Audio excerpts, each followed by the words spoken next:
Hip. Hup. Hip.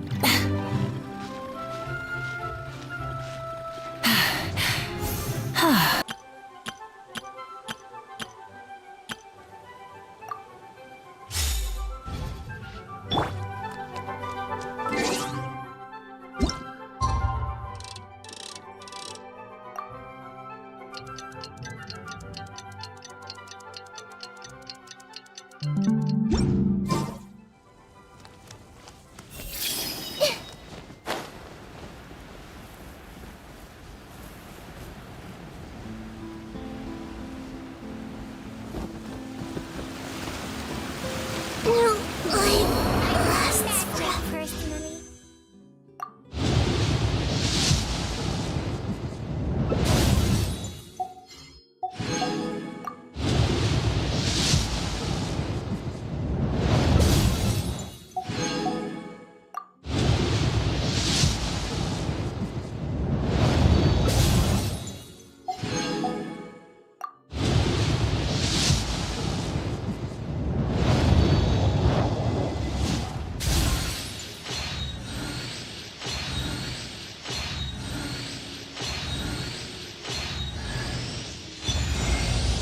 Pleasure to meet you. I'm Nefer, head of the curator.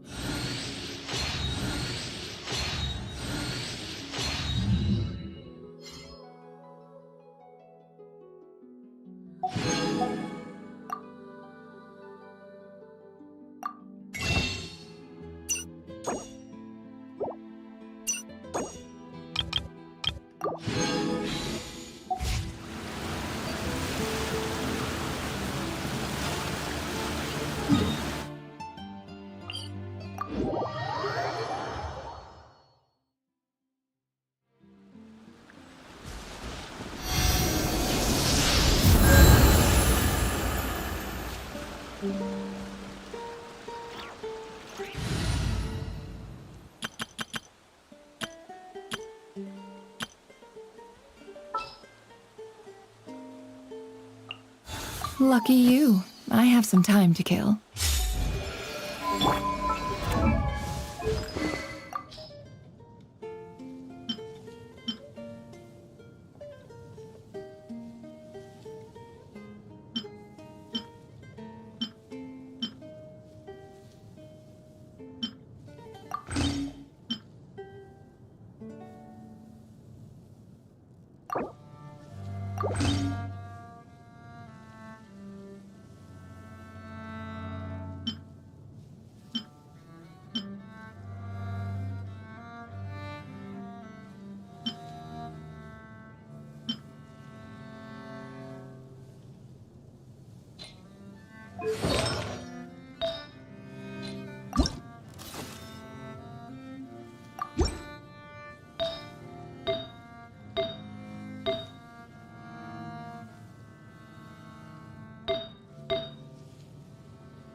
It all adds up.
What shall we do?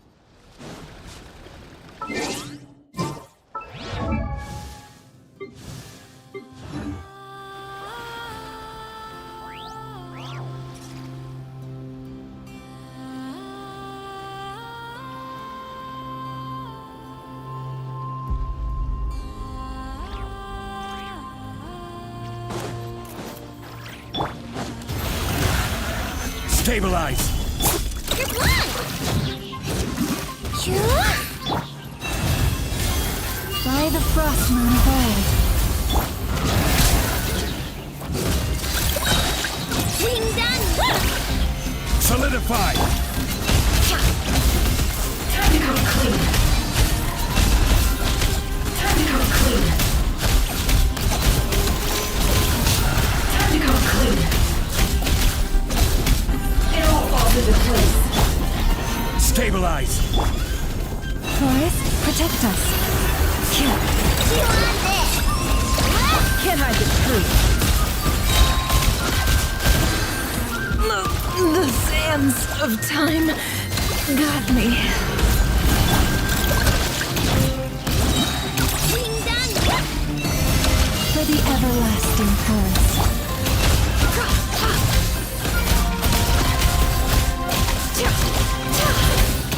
Time to come clean. Time to come clean. Let's see what you're made of. Solidify! Flash attack! Receive my blessing. No more lies.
Rev the engines!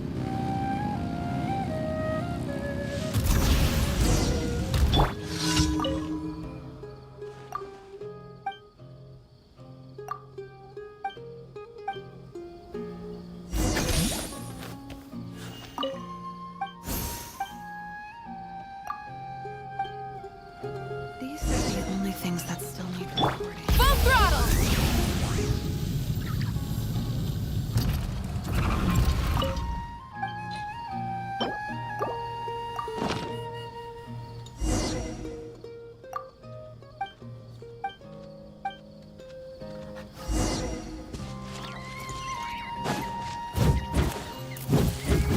Yeah. Huh. Tuh. Yeah.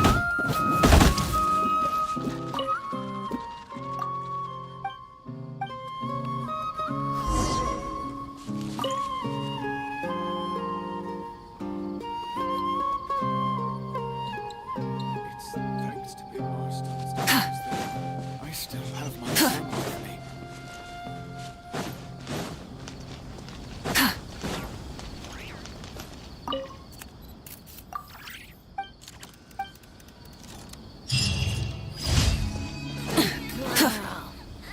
Listen to the doctor.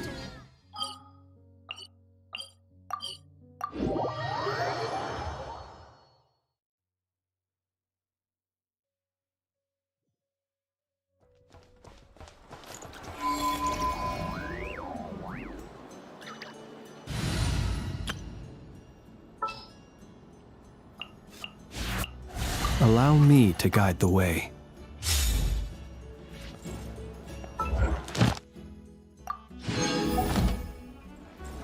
Ad Astra. Thank you for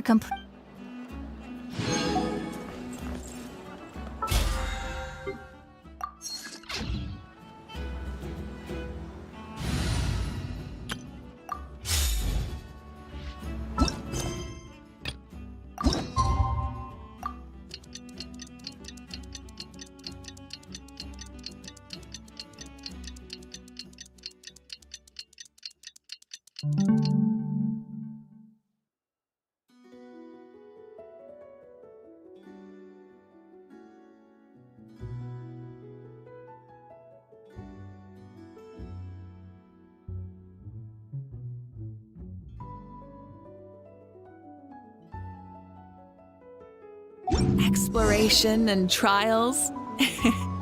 Adventuring is right up my alley. This land holds nothing but promise for adventurers from all walks of life.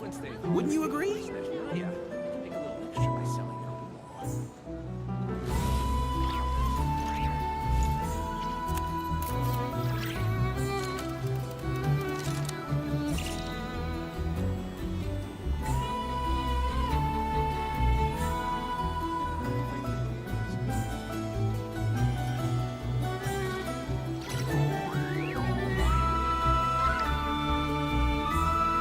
This land holds nothing but promise for adventurers from all walks of life. Wouldn't you agree?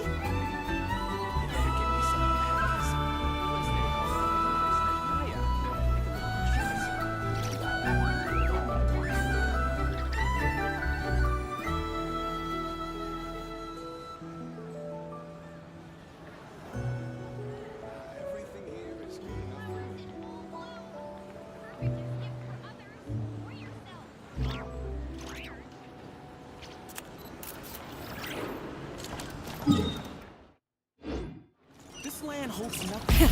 Rev the engines!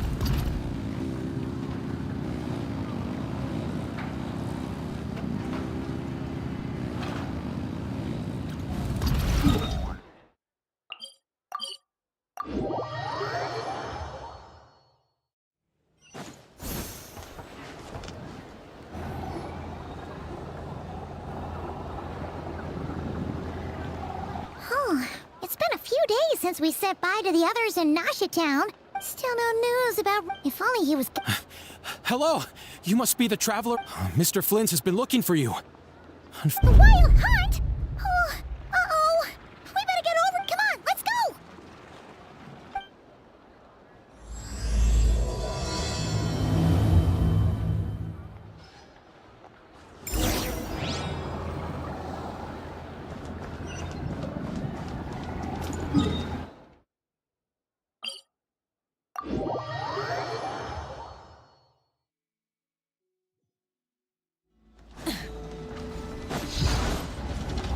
Full throttle!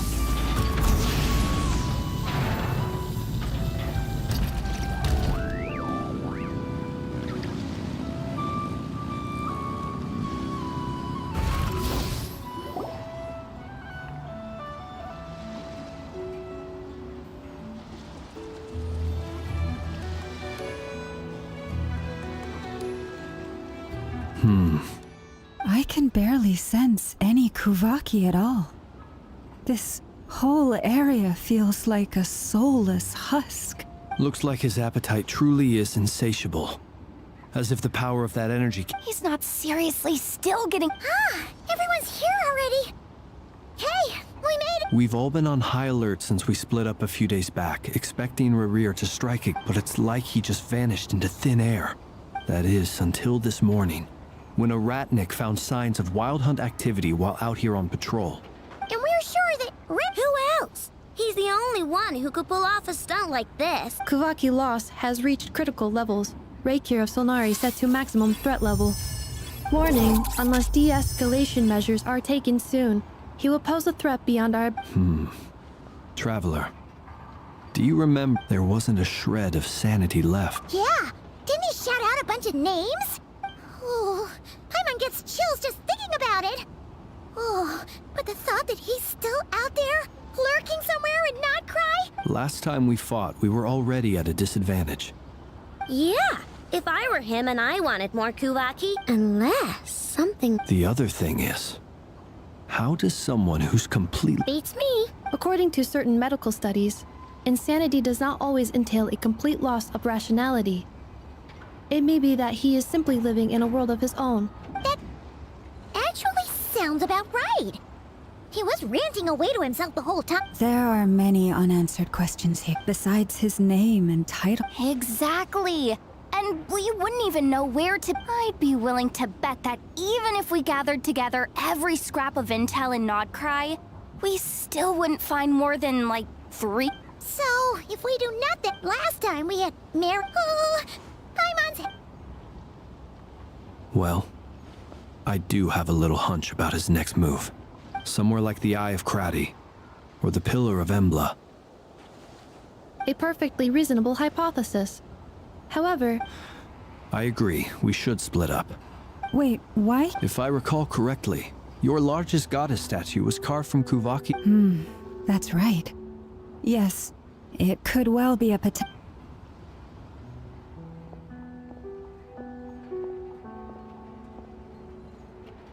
Splitting up's always gonna be risky, but I guess we don't have much choice. And if we do run... That's when you follow the third rule of treasure hunting. Didn't you say the third rule was go with the flow? I don't know. Did I? Anyway... Agreed. If anyone finds so much as a trace of Rerir, do not pursue him. All right, we'd better get moving. Come on, Anefa, let's go.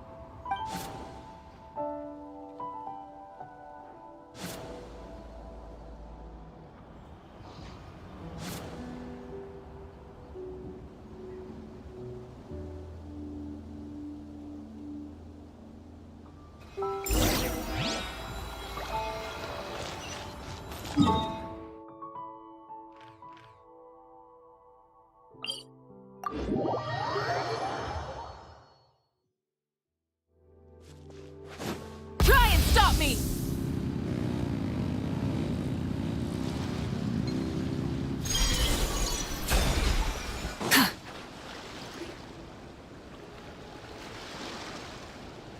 Any leads?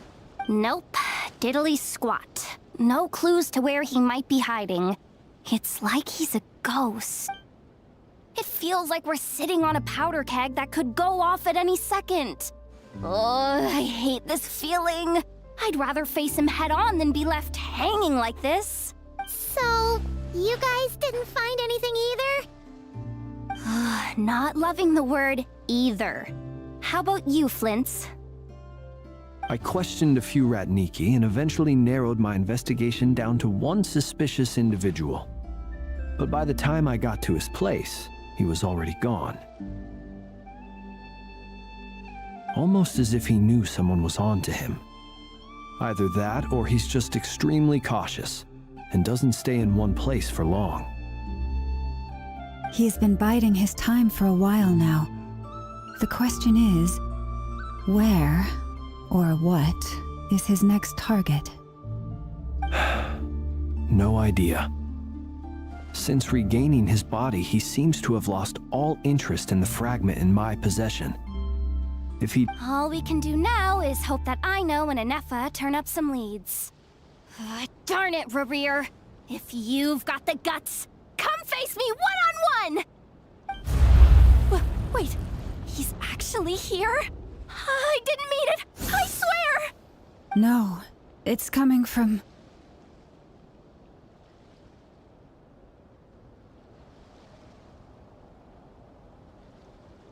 Silver Moon Hall! The Lady Kutar might be in danger! Let's get over there, quick!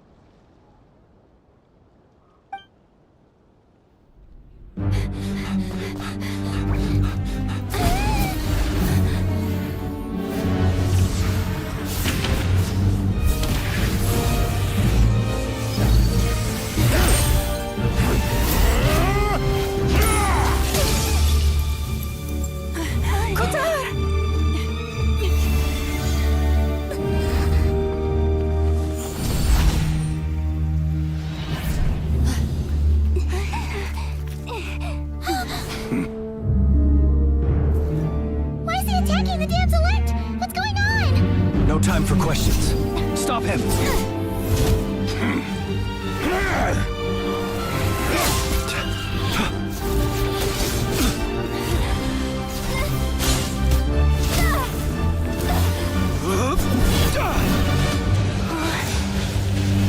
This is insane.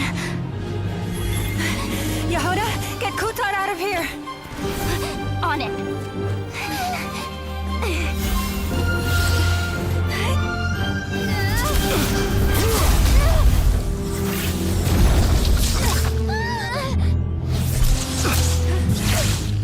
Look where your feeble light has gotten you. Now, you shall plunge into darkness. Thalindus, soon, I will find a way. Watch out!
Find them.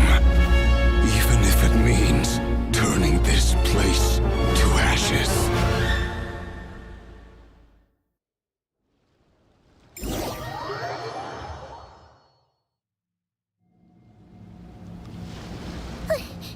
That was too close! We barely made it out of there alive. What's that guy's deal? How'd he get so crazy strong? He's a threat to this entire nation. I doubt his strength could even be measured by conventional standards. I have a question. When me and Anefa showed up, we saw him chasing after this lady like he wanted her dead. What was that all about? We weren't there for the whole thing either. They were already duking it out by the time we arrived. Yeah, we didn't see how it all started. It all escalated so quickly, we had no choice but to step in. Kutar, can you shed any light on the situation? Kutar. Cross-checking database. I see. So you're the one that the Frost Moon... Wait, she's the moon goddess? Oh, There are many reasons why people might worship the moon. And I've never met that person before. But there was no mistaking his deep-seated hostility. Why he holds me in such contempt, I cannot say. But since he hunts the power of the moon, it's no surprise. Kutar. There are many potential motives. For instance, you help the traveler escape his grasp. This could be his way of taking revenge. It is also possible that he covets the Kuvaki inside you and seeks to take it for his own. The list goes on. But right now, devising a counter-strategy should be our #1 priority. The likelihood of this location being discovered... A counter strategy? We don't stand a chance against an enemy. Surely our only option is to run. He's not gonna chase us to the end of the world, right? So as long as we can sneak out of Nodcry undetected. No, I can't say that. Come on, Yehoda. This is serious stuff. You can't suggest we all just chicken out. Running is our only option. Huh? You seem surprised. But what other choice do we have? We are facing an enemy we cannot possibly defeat in battle. Well, I mean, yeah, but still. It's not too late. I can distract him, so you have plenty of time to make your escape. wait, what? You're gonna act as bait? Doesn't that make sense? I'm the one he's after. There's no need for you to risk your necks on my behalf. A coyote doesn't stop for bypassers while it's howling at the moon. What is it, Loma?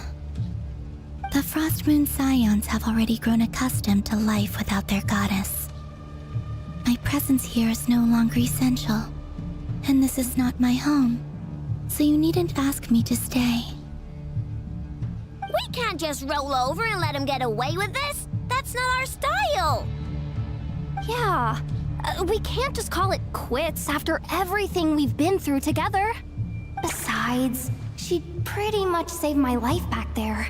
If I just ditched her now, I'd never forgive myself. We can't overlook that you have saved our lives multiple times now. To talk of returning the favor would be a little crass for my liking. But suffice to say that we are friends, and friends look out for one another. Riri's true objective remains unclear. Even if we were to sacrifice Miss Kutar, there's no guarantee he would stop. But Kutar, I know why you left the Frost Moon Scions so long ago. It was because people started treating prayer as a form of trade. They would make self-centered wishes, force you to accept meaningless offerings in return, and then expect you to perform miracles for them, as if that were their entitlement. If it were me, I might have walked away too. But I believe that time can change everything, and that sometimes it takes losing something precious. After much reflection, I've realized that this was never about whether the Frost Moon Scions need you. Any relationship based on need is purely transactional.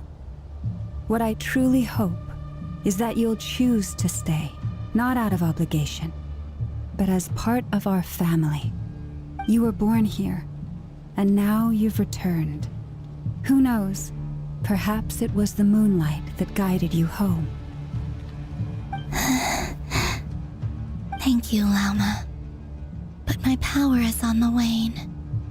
I'm afraid I will be of little use to you now. Very well then. I'll do as you say. Both times you saved us, we were transported across great distances in an instant. Is that one of your powers as the moon goddess? It is, but I find it very draining.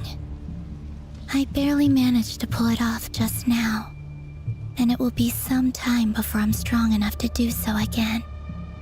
Rejected by the world, my power is dwindling.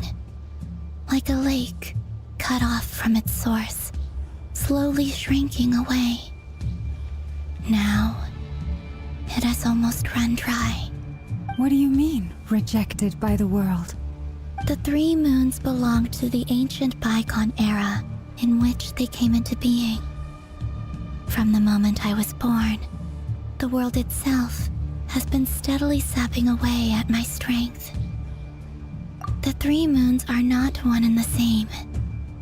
As the goddess of the Frost Moon, I cannot wield the powers of the other 2. Yet moonlight has a way of blending together. Each can reflect the other's glow. So when our fingers touched, I was able to restore my strength by drawing Kuvaki from the eternal moon's marrow. But this method of recovery is painfully slow. If only we could find the... It's the Wild Hunt! Even faster than we expected. We'll have to finish this conversation later. See how those wild hunt creatures are running away from us. They're likely just a scouting party, which means Rerir won't be far behind. Then what are we waiting for? Let's get the heck out of here!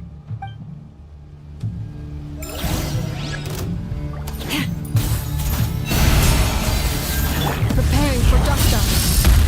Insulation chamber. Oh, they just keep coming! This is driving me nuts! Rerir's closing in on us. We need to pick up the pace. There's too many of them! And this time, we can't fall back on Kutar's house to escape! This goes on much longer.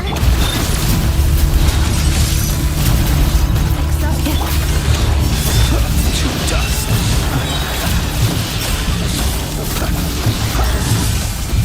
Night falls. Branches aside, with one heart, we pray. Cleanup sequence initiated. Preparing for dust-up. The night comes. Close your eyes. Night falls.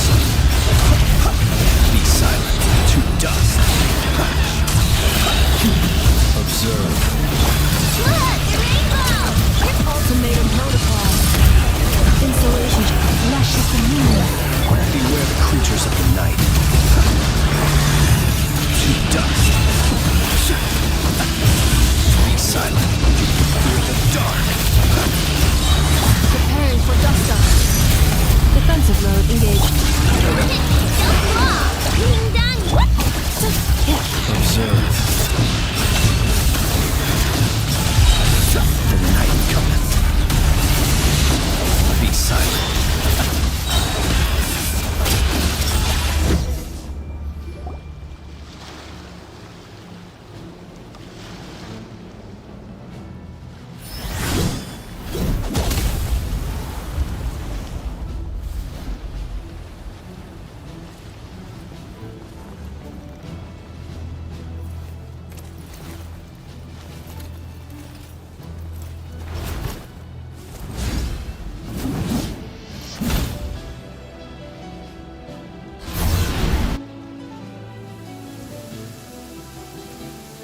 What's the matter? Bit off more than you could chew?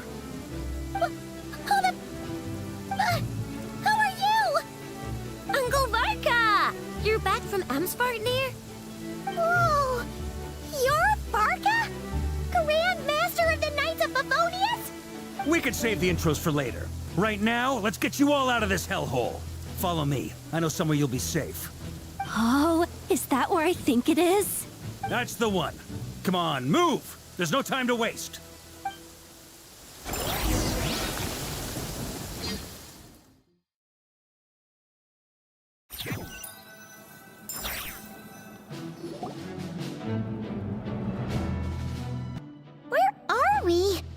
This is so well hidden. Well, that goes without saying.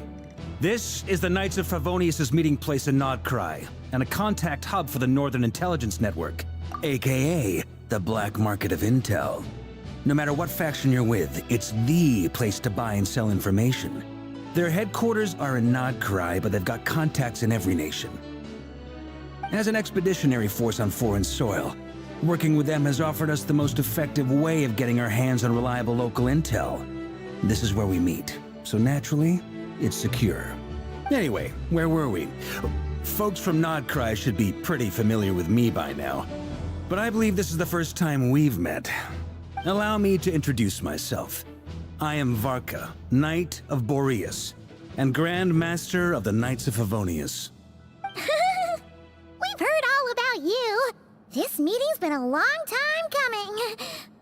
You look way younger than Paimon expected, but you definitely have that Grand Master vibe. Well, I'm no spring chicken. Just not showing my age yet. Definitely feeling some of that back pain today, though. Rushed back from Amsfartnir without a wink of sleep, only to get right into another fight with that freshly revived maniac. Another? You mean you fought him before? Yep.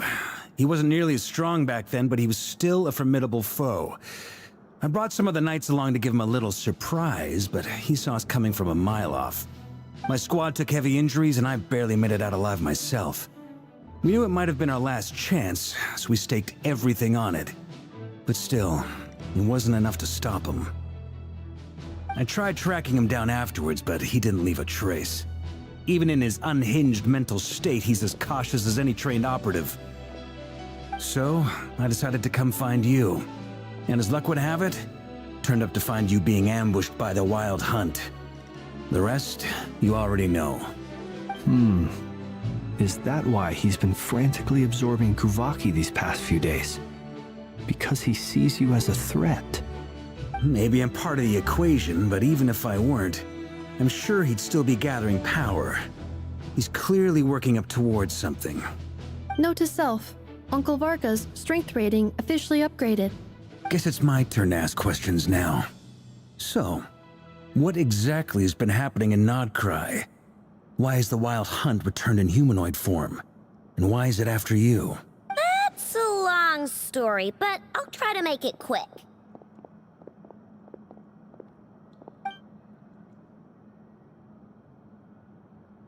Wow, I had no idea so much had happened. Sounds like you guys have really been through it. So, the Kutar is actually a Fatui Harbinger. And all this Wild Hunt activity in Nodcry is the work of the Raker of Solnari, one of the 5 sinners. That's a lot to take in. Need some time to wrap my head around it all. I'm truly sorry, Mr. Varka. You stood with us against the Wild Hunt and did everything you could to stop it from escalating into a full-blown catastrophe.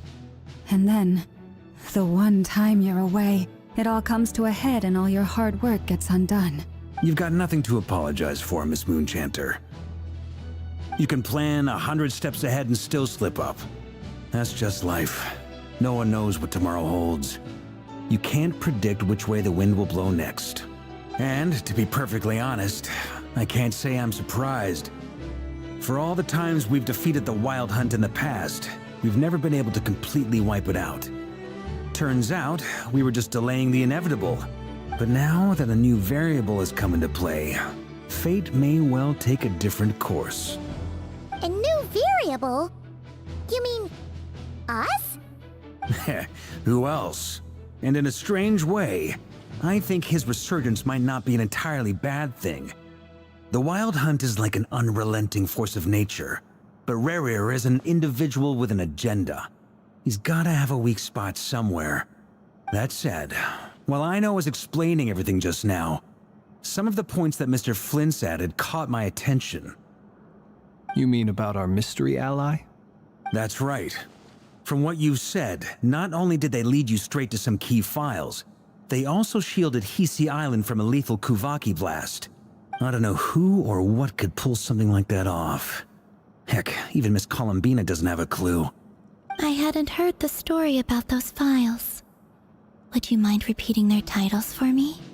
Wild Hunt Phenomena Log, a Nodcryan Ratnik's Field Journal, and Kuvaki Survey Log. Oh. No. Still doesn't ring a bell. Another dead end. Guess all we can do now is hope that our mystery ally keeps showing up when we most need them.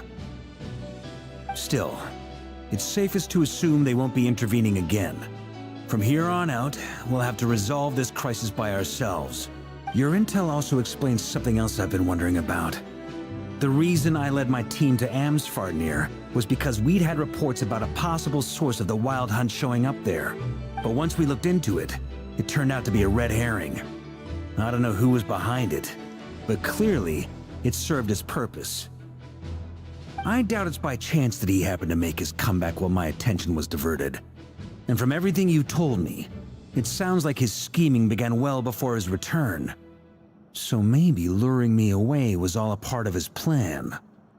But is it even possible that he orchestrated all of this by himself? The Moon Maiden and the Raker of Solnari, Nodcry of all places. The way everything is unfolding, it can't be a coincidence. So, what do we do now? Got any ideas? Right now, we've got at least 3 things to consider. Let's go through them one by one. First, we need to figure out how to take down Rerir. If we can't beat him in a straight-up fight, the rest won't even matter. To my knowledge, the bulk of Nodcry's fighting force is already gathered here. But even with everyone united, we're still no match for Rerir in his current state, let alone with his power still growing. What if there was a way to tap into a new power of our own? How so? Have you thought of something, Columbina? 3 moons once watched over this world. The Eternal Moon was the largest. The Frost Moon was the brightest. And the Iridescent Moon was the most mysterious. They say that back then, the 3 moon goddesses wielded immense power. Enough to shape the workings of the world itself. I now bear the Frost Moon's power, and the Eternal Moon's marrow resides within the Traveler. Hold on. Are you suggesting?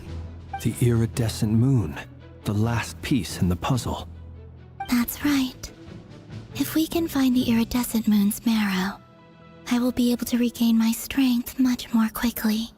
The 3 moons are said to stir the tides and illuminate all things. Perhaps they hold further secrets beyond our understanding. According to my analysis, the solution is feasible. However, it is subject to one major condition. How do we locate the Iridescent Moon's marrow? I know a way, but we will need to visit the Fatui's Experimental Design Bureau. The Experimental Design Bureau? Are you saying we need to involve Marionette? Yes. I must speak with Sandrone. It's a long way from here to the Experimental Design Bureau. There's a high chance you'll be spotted. You shouldn't go alone. Then that's settled. Next up, our second priority. Somehow, we need to figure out Rerir's end goal. As you saw for yourselves, when he was still in his Wild Hunt form, everything he did was for the sake of recovering his body and resurrecting himself. His first act since then, after laying low for a while, was to try and assassinate this young lady. People's obsessions often reveal their greatest vulnerabilities. There must be a reason why he despises the moon so deeply. Perhaps it sheds some light on his title, the Raker of Solnari. The Wild Hunt has plagued Nodcry for centuries now. If we want to stop it for good, we have to get to the root cause of what's driving it. It's true. We still know very little about him. If Kuthar hadn't given us that lead, we wouldn't even know his name. But where would we even start? I doubt even the Intel Queen of Nodcry has a clue, and she has info coming out of her ears. Oh? That's a rather hasty conclusion for someone who's so painstakingly meticulous when it comes to dealing with machines. She heard me.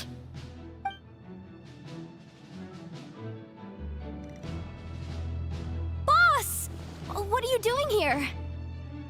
I'm now asking myself the same question. I received a letter from a humble knight of Favonius, requesting a meeting to discuss a major business deal. But it looks like this humble knight had something else in mind. Details, details. Miss Neffer, the important thing is that you've arrived at the perfect time. Since his failed ambush, I've been racking my brains trying to come up with a plan to fight Rerir. Given the severity of the situation, I think it's fair to say that our only chance lies in uniting as one. And I'm talking all the factions in Nodcry. We can't do this without the Curatorium, but I knew it'd be a tough job to win you over. So, I took the liberty of reaching out for a little chat. Wait a sec. How did you even hear about this place, Neffer? Didn't you say this is meant to be the Knights of Favonius' meeting spot? And a contact hub for the Northern Intelligence Network? And isn't it supposed to be super hidden? You really think he could have gotten settled in Nodcry without my help? Besides, I'm the one running this gig. Of course I know where the meeting place is. Allow me to introduce the current head of the Northern Intelligence Network. If it's intel you're after, she's your woman. Pretty much seen and heard it all. Please spare me the flattery. Let's cut to the chase. Seems like you've run into some trouble, huh? Well, this certainly qualifies as an unforeseen crisis. On behalf of the Curatorium of Secrets, I wish you all the best of luck. So you're just going to sit this one out? Why should I get involved? What could possibly be in it for me? What if we told you we can't do this without you? Oh? Then I'd say you'd better make it worth my while. I don't work for free. I can't put a price on something like this. It's just not in my nature. But then again, you and I have always been polar opposites in this regard, so I can't exactly say I didn't see this coming. If you insist on compensation, I will pay you. Consider this a formal commission. Sound fair? You just don't give up, do you? Too bad. I know you well enough to know you can't afford my prices. The riskier the job, the more it'll cost. And a Moonchanter's stipend isn't exactly generous. Unless you're planning to start passing the donation box around among the faithful. Boss, just a thought. If they come up short, maybe you can take the difference out of my next few paychecks. Things got really dangerous during the fight with Rerir. If this girl hadn't saved me, I'd be ley line fodder by now. I'd be gone for good, boss. If there's any way we can make this work, I'd really like to help her. Please? I'm begging you. This is why I'm always telling you never accept favors. They are the hardest debts to repay. You have to be careful who you get involved with, or you invite all kinds of misfortune. Very well, Yehoda, I will help. But just this once. Don't count on this happening again. Flynn's, that fragment that Rerir was after, do you still have it on you? Of course. Let me borrow it. I need it to follow up on some leads. Wait, you actually have some leads? Shh. This is top secret information. I get it. We all have things we'd rather keep to ourselves. Plus, I know we can count on you, so we'll leave the intel gathering in your hands. And that brings me to the third and final item. We need to find a way to distract him. We need time to make our move, so someone will have to stall him. I'm in for this part, no matter what. Anyone coming with? Count me in too. Come off it, you two. Quit playing heroes. I'm way ahead of you here. Ineffa did a scan of the Moon Goddess's Kuvaki signature, and we're gonna use it to make some decoys over at the Kramkake craft shop. Anyone who's in, follow me. Once they're ready, we'll deploy the decoys across Nodcry. So as long as the rest of you keep moving, he won't catch on to your scent and won't be able to track you down. I like it. Genius idea. No biggie.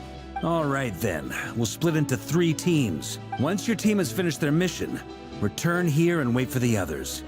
Dismissed!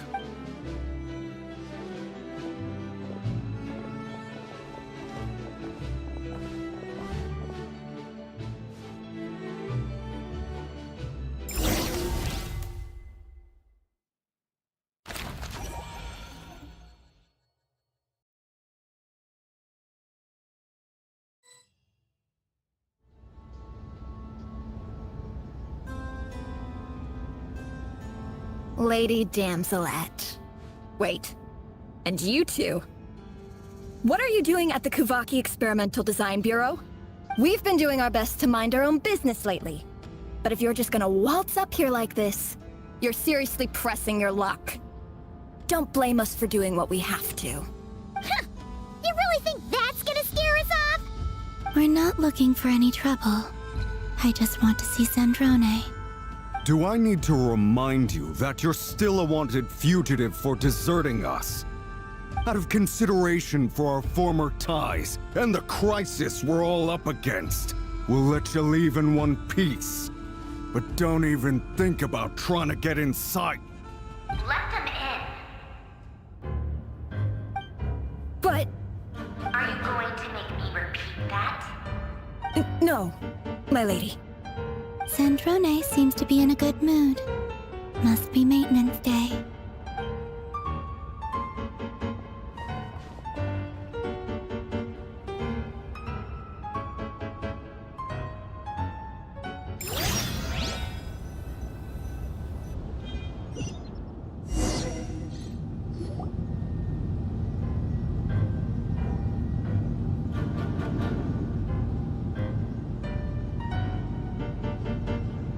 So tell me, to what do I owe the honor this time?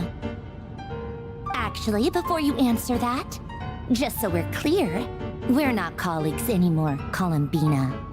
I don't owe you anything. I promise it's nothing big.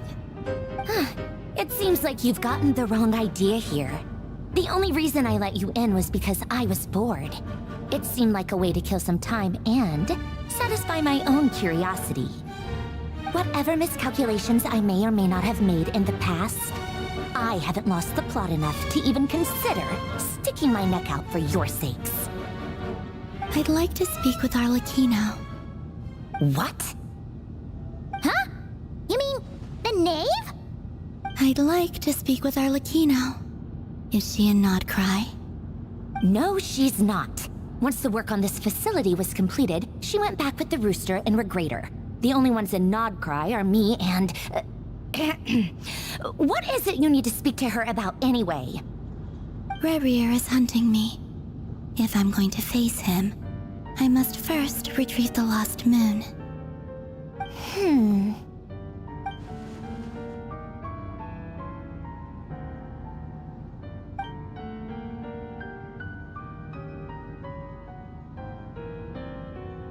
Is that a no, then? As if I need reminding. I was this close to settling things with him before someone decided to whisk me away to their weird little garden. Have you held any tea parties lately? Tea parties? Yeah, obviously. You don't seriously think we'd pack it all in just because you aren't here. If anything, they've been more eventful than ever. Just me, Arlecchino, and a bunch of insolent and sensitive guests who won't stop asking where you've gone. Oh, they've been a real joy. I bet you served them the worst tea you have. Just like you used to do to me when I upset you. Who cares about how good the tea is when there's no one around to drink it? I keep losing people. First Rosaline, now you. I'm running out of people who can make me laugh. Honestly, what could be more ridiculous than the multi-centenarian goddess, who's only ever had the plain herbal tea she received as offerings? You'd always brew a different type of tea for me each time. Was it really just to see how I'd react?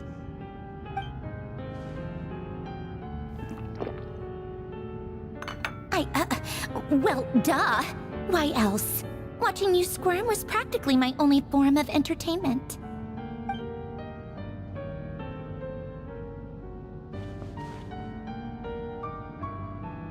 Oh, yeah. And Capitano sometimes used to bring Tartaglia around, too. But I guess we won't be seeing him again. Well, I guess we are overdue for a get-together. Polonia! Have Favronia pass a message to Arlecchino for me. It's time for tea. Will suffice. Pass along a message for me, too, if you would. My body cannot contain the marrow of 2 moons, so I'll be leaving one of them in her care. Excuse me? Who said you were on the guest list? If my tea meant that much to you, maybe quitting the Fatui wasn't your brightest move. Back when you were under the Tsaritsa's protection, no one would have dared come at you so openly. But that protection didn't come for free. In fact, I paid dearly for it. At the end of the day, it was just another transaction. I just got tired, that's all. I never wanted any part in their grand ambitions, and I've had enough of being treated like a bottomless supply of power. It brings back memories from the old days, when I was still worshipped as the moon goddess. Centuries on, it may be a different group of people, but I see the same greed in their eyes. I figured you'd leave eventually. You didn't have as much of a reason to stay as I do. The Cerita gave you shelter and protection, but that was it. Nothing more, nothing less. Meanwhile, the Fatui demanded everything from you in return, until it was more than you could bear. I get why you left. And frankly, I have no interest in dragging you back just because the higher-ups told me to. But if you keep hanging around with this riffraff, the next time we cross paths, we might be enemies for real.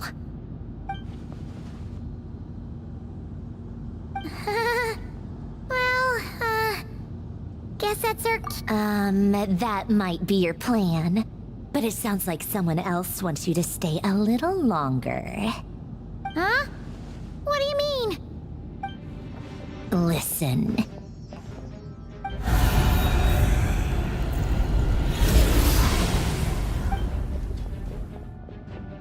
My lady, it's the Wild Hunt. A horde of monsters is headed straight for the facility. Another uninvited guest trying to crash my tea party. Clear the area! I'll handle this. Wait, what? You want us to leave you here by yourself? Huh, you'll be lucky to make it out of this alive. You really think you can afford to worry about me? Go on, get out of here. You may have stopped Polonia from crushing him last time, but I've made sure that won't happen again. The entire Experimental Design Bureau is rigged for war. Stay and watch if you want, but it'll be at your own risk. You're not flagged as friendlies in a weapons system.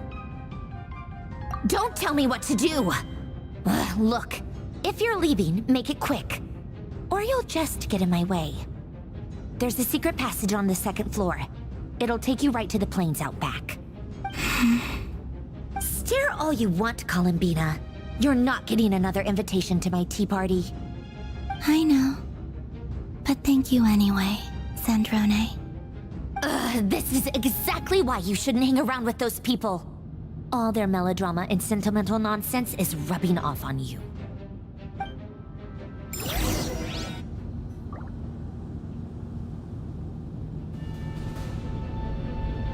Come on then, Mr. Ray here. Let's pick up where we left off. It's your Wild Hunt monstrosities versus my beautiful creations. Let's see who comes out on top.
Head down.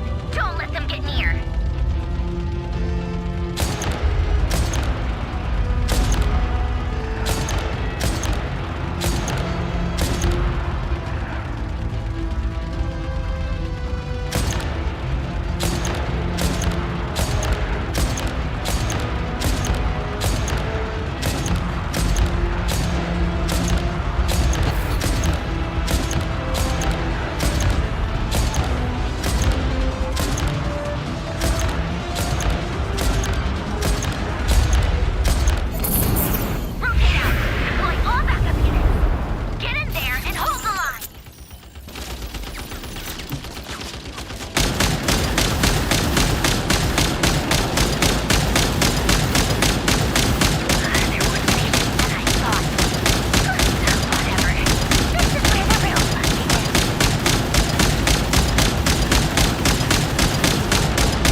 Polonia, get him!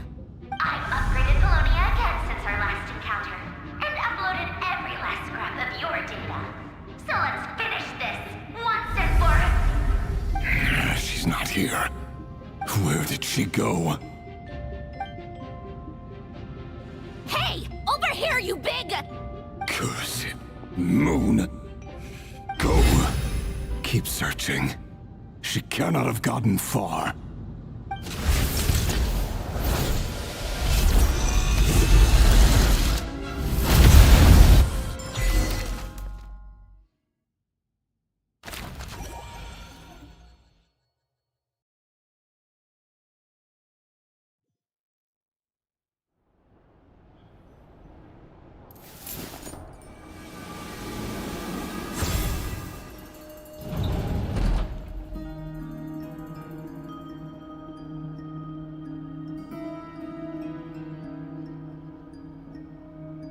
So this is your method for investigating Rarir's past.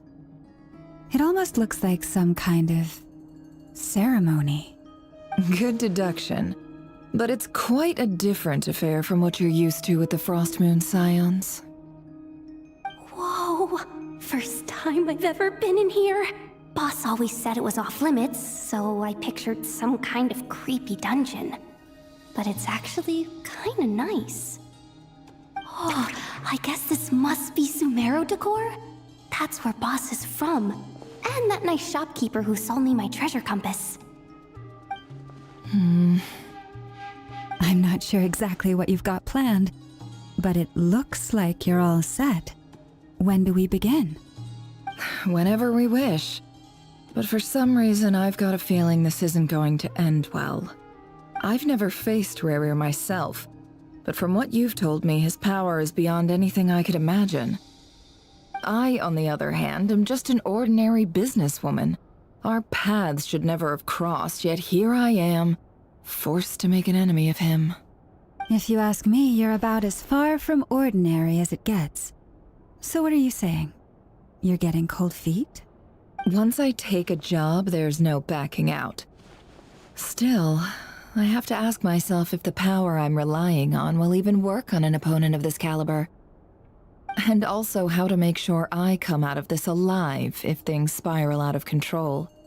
Death is the one thing we can take for granted. It is the great equalizer, however fortunate or unfortunate we may otherwise be. So it's important to consider how to spend what lifespan we have left. Come on, boss. Lighten up. Quit talking about death. It's bad luck. For once, I agree with you. When you're up against a foe like Rerir, there's no such thing as being too prepared. Is there anything I can do to help?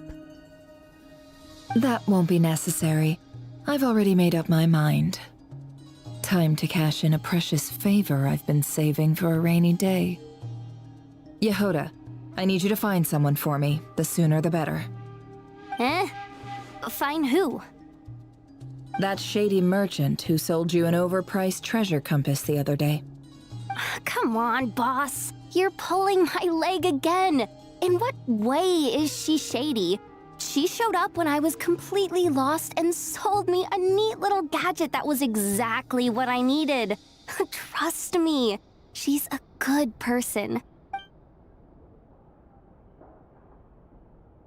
Anyway, I know who you're talking about. Don't go anywhere. I'll be right back.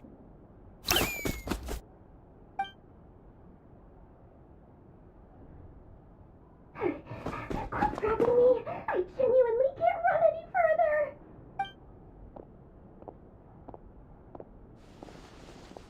Hey, aren't you? What is it? What's the big rush? You dragged me out of a dream where I was literally swimming in Mora. I'm charging double my usual attendance fee. See, look how easygoing she is. After that rude awakening, she could have completely snapped at us. But instead, she kept it together and just asked for an extra fee. Dori Sangama Bay? I never would have pictured you two doing business together. If you want, it was back when I first arrived in Notcry. My trusty assistant, the genie in my lamp, had an adverse reaction to the Kuvaki and fainted. And when you know it, that's when I suddenly find myself in a life-or-death situation. Good thing my compatriot was there to swoop in and save the day. I've been giving her a 30% discount off all of my goods ever since. Now, so that no one here feels left out, I'm willing to extend a 20% discount to fellow friends of Boss Nefer. Plus, any other friends you send my way will enjoy 10% off. What can I say? The great Lord Sangama Bay is nothing if not generous. So, let me guess. You've run into some trouble? I've got everything you could possibly need, and the more you buy, the more you'll save. You guessed correctly. What have you got in the way of survival gear? The one type of gear I've never been short on. What are you looking for? A jetpack fresh from the Academia's labs? An ancient suit of armor dredged up from the bottom of the sea? At the very least, I need to know what kind of opponent you're dealing with here. If even you're worried about staying alive, it must be pretty serious. What if I told you it's someone with the power to bring a nation to its knees? Is that so? Then we really are talking top-shelf treasures. I don't have anything like that in stock right now. I'll have to ask my supplier. Your supplier? A powerful woman, make no mistake. I can't reveal her identity, but luckily for you, I hear she's planning to visit Notcry in the near future. If you're willing to wait, I can... Favors are the worst kind of debt to owe, and now you've got a chance to repay one. A win-win situation, don't you think? Fine. You can borrow it for 5 days. No, make that 3. And for every extra hour after that, I'm charging you 1,000,000 mora. Deal? Deal.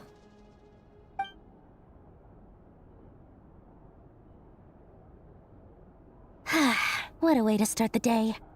Now, was there anything else you wanted? Or can I go back to bed now?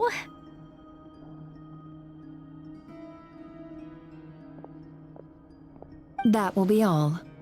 Take care now. Don't trip up on your way back, friend.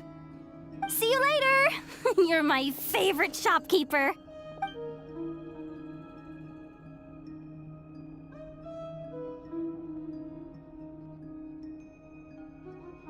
Excellent. Everything is well and truly ready. The ceremony can now begin. After initiating the ceremony, your minds will follow me wherever I go. You will see many strange things in your mind's eye. So remember, don't be frightened, and don't make a sound. Now then, let us peer into the Raker of Solnari's past.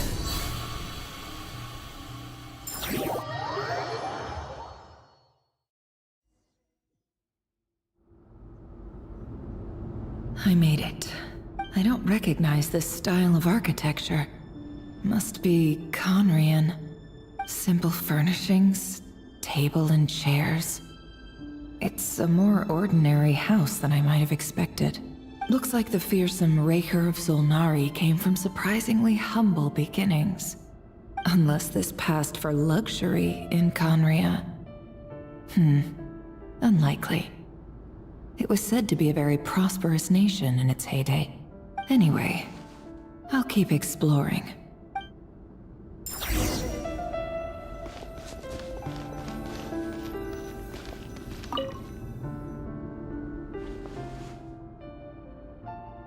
Hi, Revere.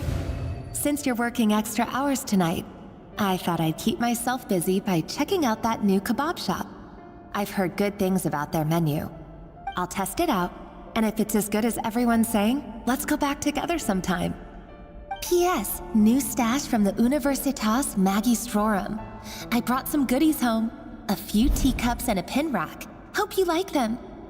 They didn't sign their name, but they must have been close. Sounds like they were living together.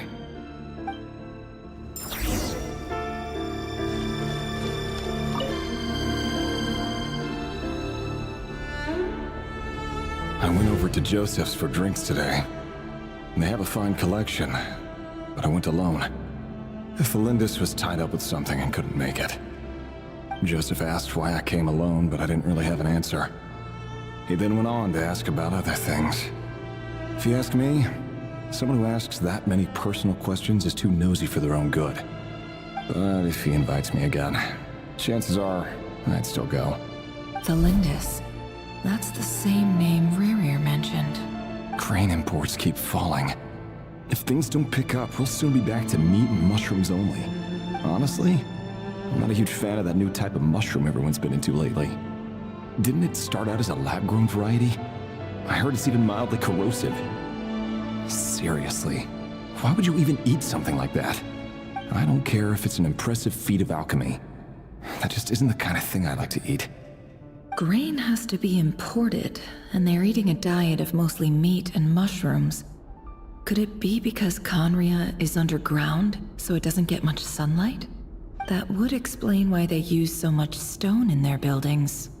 They even use alchemically modified strains for food. Seems like the people of Conria don't have many options when it comes to dining. I've just about saved up enough now. Time to buy it and keep it somewhere safe. Making a big purchase. I wonder what it is.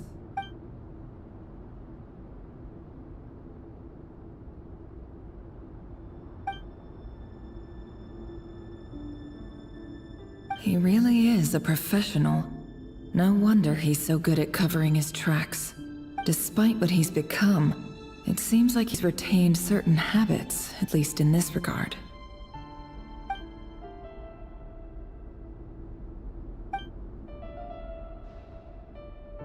Did Rary rip it out himself?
Before I met you, I was convinced that my heart was nothing more than a stagnant pool.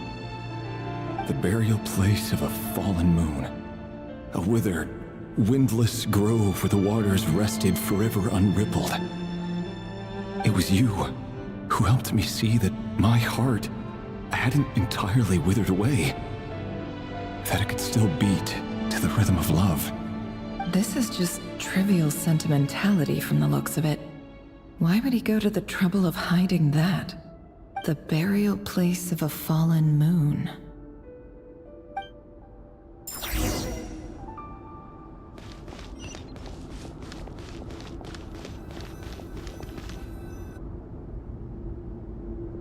Rerir, over here. Dane! Oh, and, Vediflin here? What a surprise to see you here, sir. Hello there, Rerir. You need not address me so formally outside of court. He doesn't get that much free time, so I invited him over for a drink. Even the court prophet deserves a break every now and then, right? Well, I'm flattered. So, what are we discussing today? Hey, don't look at me. As far as I see it, we don't need an excuse to have a few drinks. Come on, don't give us that. Didn't you say you were about to pop the big question? How's that coming along? Who'd have thought the great Twilight Sword was an even greater gossip? I just didn't expect you to be the first one to settle down and get married, that's all. Yeah. If you told me that a few years ago, I wouldn't have believed you either. So, are you planning to come clean about your job then? I'm guessing you still haven't told her. Sure, I'll have to tell her at some point. But I'll need to pick the right time and place. To be honest, I have no idea how she'll take it. Come on, stop being such a pessimist. For all you know, she could be thrilled. I bet a member of the King's Guard. Quite the cover story. Does the king himself even know? Of course he does. Anyway, enough about me. How have you been? Me? Same old, same old. Nothing much to... Huh? What's up, Ved? It's nothing. Vediflin, Dainslift's elder brother. Renowned throughout the court of Conria as the Visionary, and said to possess a wisdom far beyond the reach of any ordinary man. And yet, despite the gulf between us, he seems to have something to say about me. Does he even know me? Does he see me as a friend of his brother, or just another of the Vinster King's blades? Why did he react so strongly? Was it really to do with what we were talking about? Brown, curly hair and brooding blue eyes. So this is what Rerir looked like back in the day. Perfectly normal. No different from anyone else. As frightening as this monster is in the present, there's something even more unsettling about seeing the human he used to be.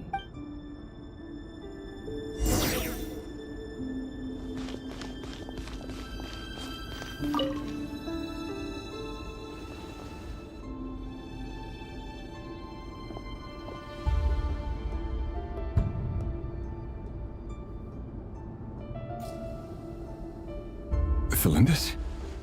You're back early? Our equipment's being serviced today, so I got off earlier than usual. How's your day been? Aw, why the long face? Is something the matter? Has your boss been giving you a hard time again? Went for a drink with Dane and the others after work.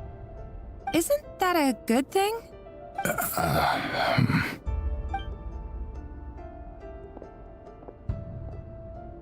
Vediflin showed up today, too. You know, Dainslift's older brother. Ah, Mr. Vediflin. Yes, I've heard of him. They say that everything he says ends up coming true. He overheard Dainslift mention that I'd recently proposed, and seemed to have an issue with it. But when I asked what it was, he kept it to himself. So, you're worried? You can be such a child sometimes, Rerir. We're nobodies. Why would the visionary be concerned about us? I'm sure someone in his position has much bigger fish to fry. Maybe you're right. You worry too much, Rarier. We've been together for ages now, and everything's been going so well, has it not? You've even proposed to me. So, you do remember. Tell me then. What's your answer? Like I said, I need some time to decide. You can't just rush into things like this. We may be nobodies in the grand scheme of things, but if we want things to work out, we've still got to plan ahead. All right. Take your time. Just don't keep me waiting forever. Nobodies. Sounds about right. In the eyes of people like Vedalfnir and Dainsleif, what do we matter? Can someone whose gaze is so fixed on a far-flung future even see the present clearly? Besides, the dynasty's fate rests with the king and his inner circle. Whatever I do, it won't make much difference. Meanwhile, every idea they come up with and every decision they make, it affects everything. These days, the king is lost in his research, and the purge of the Crimson Moon bloodline grows ever more intense. The opposition tried to speak out, but nothing came of it. And I'm under no illusions as to why. Because we eliminated them and got rid of their bodies. A man can have 1,000 reasons to carry a sword, but there are few good excuses to use it. Yet the king has never even considered a gentler approach, and he never will. What becomes of someone who kills on another's behalf? Can he ever find true peace?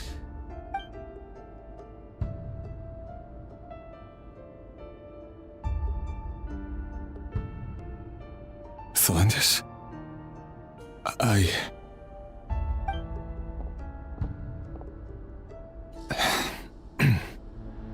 It's nothing. You were right. Fate has never smiled upon nobodies like us. But by the same token, it's unlikely to bear a grudge against us either.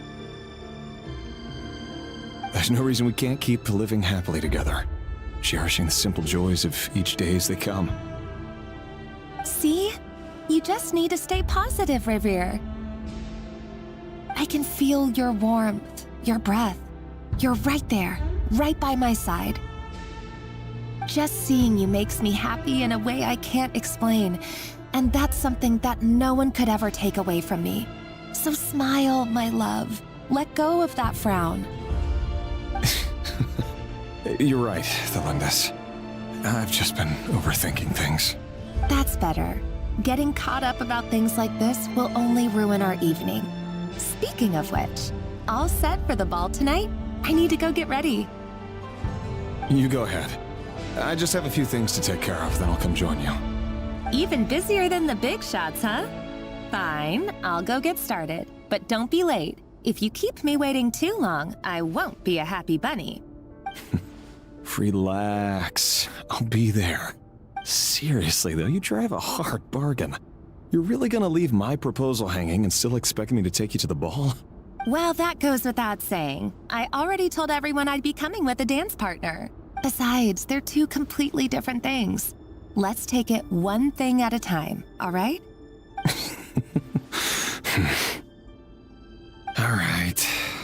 White outfit it is. It seems like Rarier was deliberately hiding his ties to the intelligence services by giving the impression that he was just an ordinary member of the Venster King's Guard. He clearly doesn't want his would-be fiancée to know about his other life. Then again, that's hardly surprising.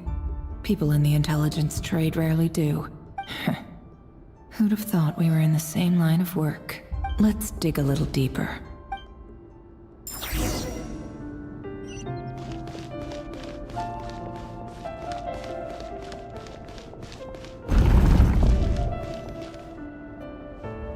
Our last operation was a resounding success, and all thanks to you, Rayhir of Solnari.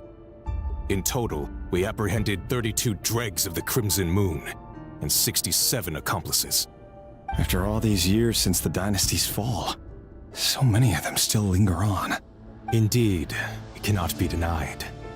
Yet it was destiny that the Crimson Moon should be overcome by the eclipse, and that His Majesty, the all-seeing Vinster King, now guides our nation on the path to prosperity. Conria has no further need for a dead moon. But alas, there will always be those who refuse to see the truth, choosing instead to romanticize the past. That's not entirely true. Much about the Crimson Moon era was worthy of remembrance, and that's exactly why they keep trying to see it restored. Many of its secrets remain unsolved to this day. As it happens, that's precisely the field of study my partner is devoted to. You still haven't told her what you really do for a living. Where would I even start? How do you tell someone that you're one of the king's hand-picked executioners? That your hands are steeped in blood? You didn't choose this life, any more than I did. Orphans like us don't get a say. But I'll sure as heck be the one to pay for it. Speaking of which, we need to be more rigorous in the way we identify direct descendants of the Crimson Moon. Someone, it seems, has strong opinions about my future plans. Most likely my marriage in particular. I have a feeling that we may soon become targets of the Crimson Moon's retribution. Your concerns are not unfounded. They've taken out many of our colleagues these past few years, and for that very reason. These are no helpless lambs we're leading to the slaughter. They're wolves in sheep's clothing. Take care, Rayhir of Solnari. I look forward to toasting you at your wedding. Thanks, Thorkel. You look after yourself, too.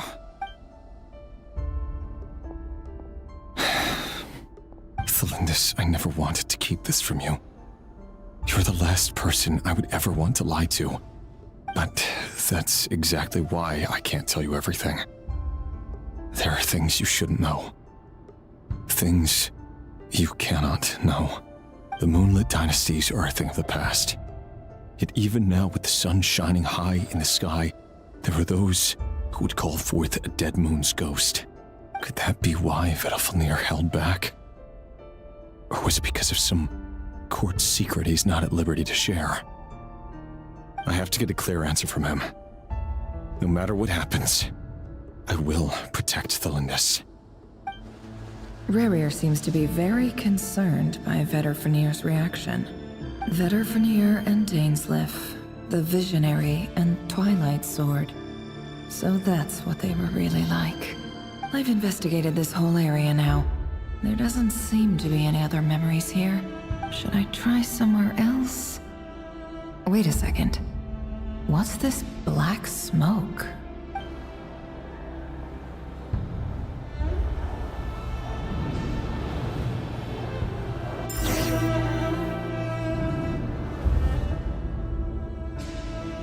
So he's late after all. Just you wait, Rerir. You're in for it. But are you waiting for someone, ma'am? Could I tempt you into buying some flowers? Oh, sure. Pick me out a pretty bunch if you would. Thank you. But I'm afraid none of them are as pretty as you. For someone so young, you sure have a way with words, don't you? I'm only telling the truth. Look me in the eyes. You'll see I'm not lying. You're... May we have a word in private? Who are you? And what do you want? It doesn't matter who I am. Too many of our kind have fallen lately, so I decided to take the risk of reaching out. Not long ago, the Rayhir of Solnari led an assault on one of our strongholds. We suffered many casualties, and many who came to our aid lost their lives as well. Sorry, I don't know why you're telling me this.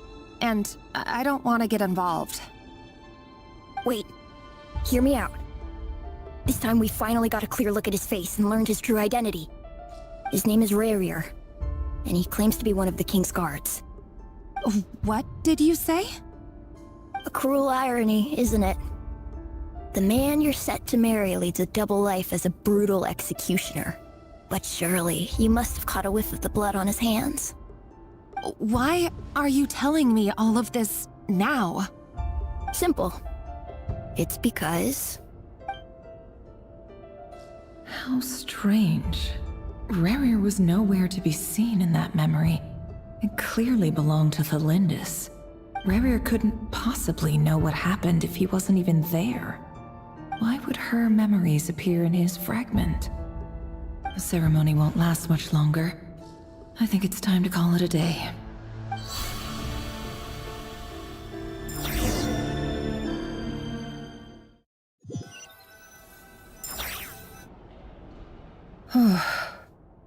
So that was your doing? Did you just pull us inside Rerir's fragment to spy directly on his memories? Any more questions, and I'll have to start charging. I had no idea you could do that, boss! Seriously, that was amazing! We're not worthy. We're not worthy! I gotta admit, though, I'm itching to see what happens next. Feels like we barely scratched the surface. I'm just as curious as you are, but the ceremony only allows for limited time inside. That's all we can see for now. Luckily, we managed to learn quite a lot. So far, so good. I just hope the others are doing okay too. Especially the group with the Traveler. Their mission is a risky one. Let's hope it's all going smoothly. If you're worried about them, go see how they're doing. If I know boss, she's gonna need some time to write up all the details and make sure it's all coherent. I'll stay behind to lend a hand, but feel free to head back and meet up with the others.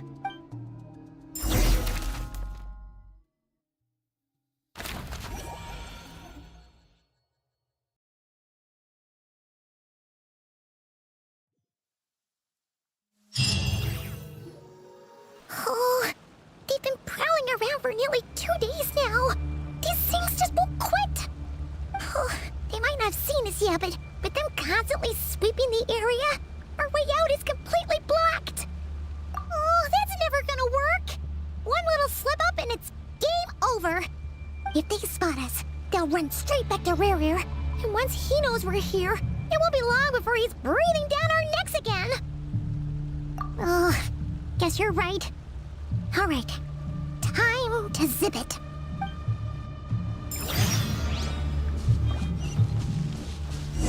Quick, hide! We almost got spotted! Phew, that was a close call.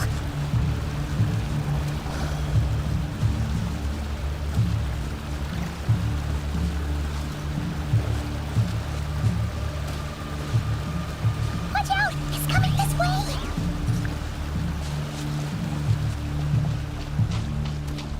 Keep going. We're nearly there. This is the final hurdle.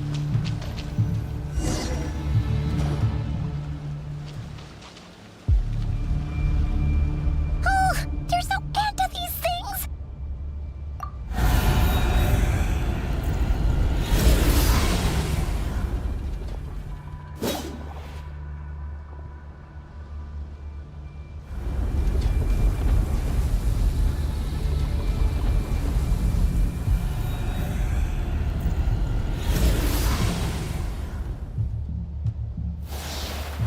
Fire. Fire? Wait, what's that smell? Oh no, there's a fire!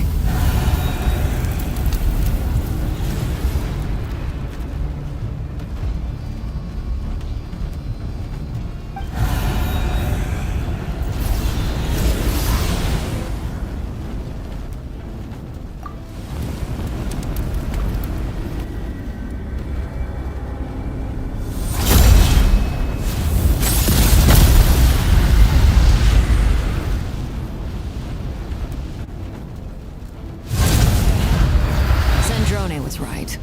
You look weak, Columbina.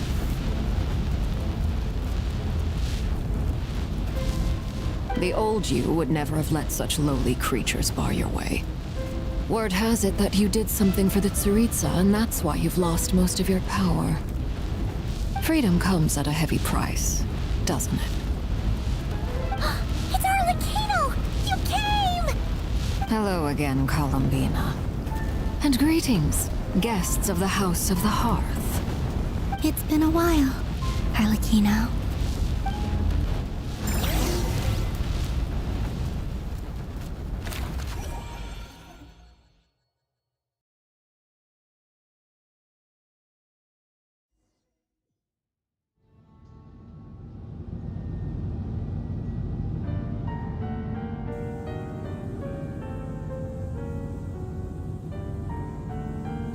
Stupid right here of stupid Solnari. Ugh, whatever. I've got all the data I need. Next time we meet, you're finished. He sure doesn't pull his punches. Excuse me, do you need a hand? You can do me a favor by staying out of my way. Can't you see I'm busy? Wait a minute. I recognize that voice. Hello, Miss Sandrone. Father sent us over to help. Huh. How considerate of her. Hey, Fremine, get over here and help me fix this. Lenny, you do your thing. Just keep your sister away from my machines. Nearly every machine that cat girl touches ends up going haywire.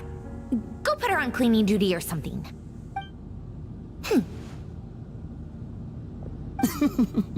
Then let's start downstairs. Fremine, we'll leave this place to you. You've got it. Wait a second. Pretty sure there's still some tea in the cupboard.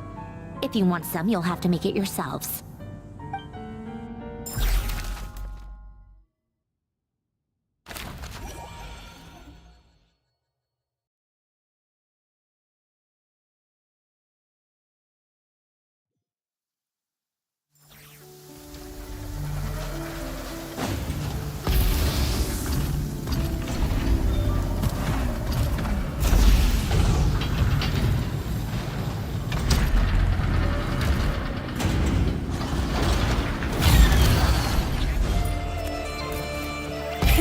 Rev the engines!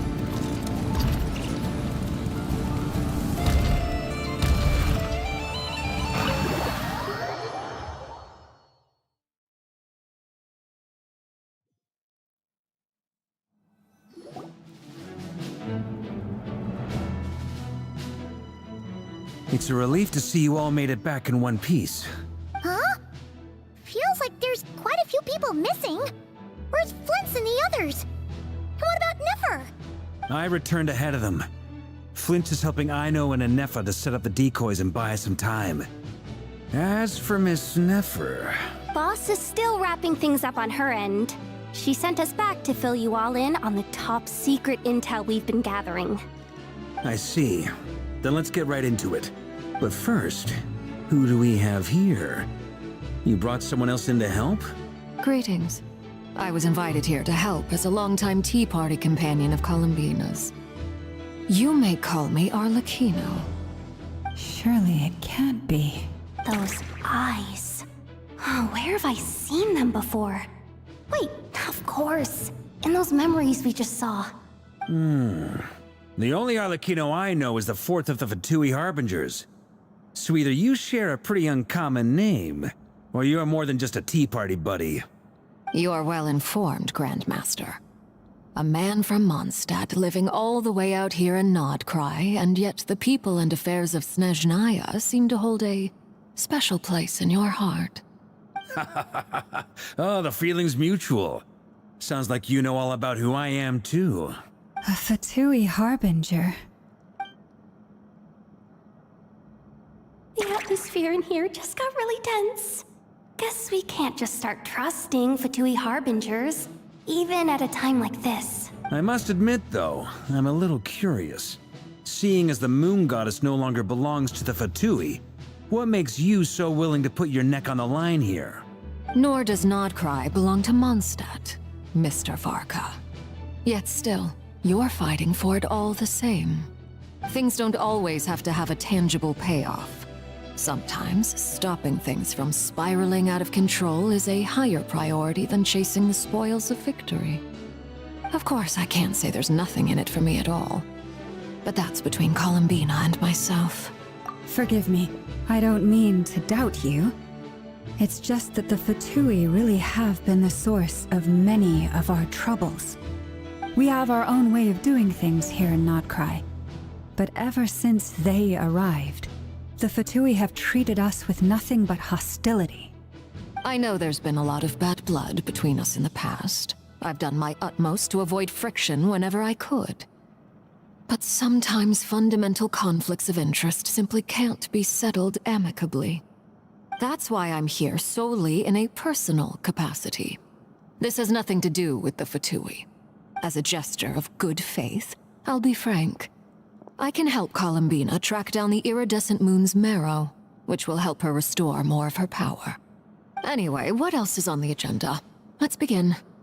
She says she'll be frank, then completely skips over the details. Looks like she doesn't want to give away too many secrets after all. But she clearly wants to change the subject. It'd be awkward if I tried to bring it up again now. I guess we'll just have to go along with it. She's the fourth of the Fatui Harbingers after all. One look and you can tell she's not someone you'd want to mess with.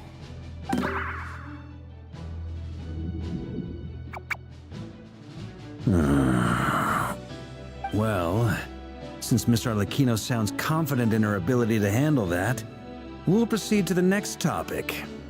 Yehoda, time to share that top-secret intel. Alright, listen up everyone. First, we now know that Rerir was originally a Conrian secret agent whose primary mission was to hunt down and assassinate the so-called Dregs of the Crimson Moon. The Dregs of the Crimson Moon? Mm-hmm. In the memories, there was a lot of talk about the Crimson Moon and Eclipse, and a whole bunch of other stuff from the time of Conria. To my knowledge, those were the names of two different Conrian dynasties. Long, long ago, it is said that the people of Conria worshipped the Crimson Moon, drawing a mysterious power from its reflection. But one day, a coup saw the Crimson Moon eclipsed, hence the name of the new dynasty that replaced it, and how it became the new emblem of Conria. Still, long after the Crimson Moon dynasty had fallen, the last ruler of the Eclipse dynasty, the Vinster King, still coveted the secrets it left behind. So, he sent the Rehir of Solnari to secretly hunt down the Crimson Moon's few remaining followers. In those days, Rerir showed no signs of madness. In fact, he was as normal as any other person. Oh, and he had a fiancé, or at least a would-be fiancé, called Tholindis. What's the matter?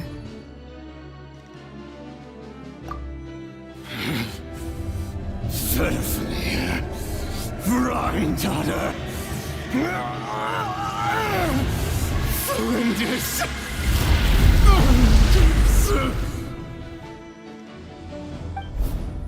Interesting.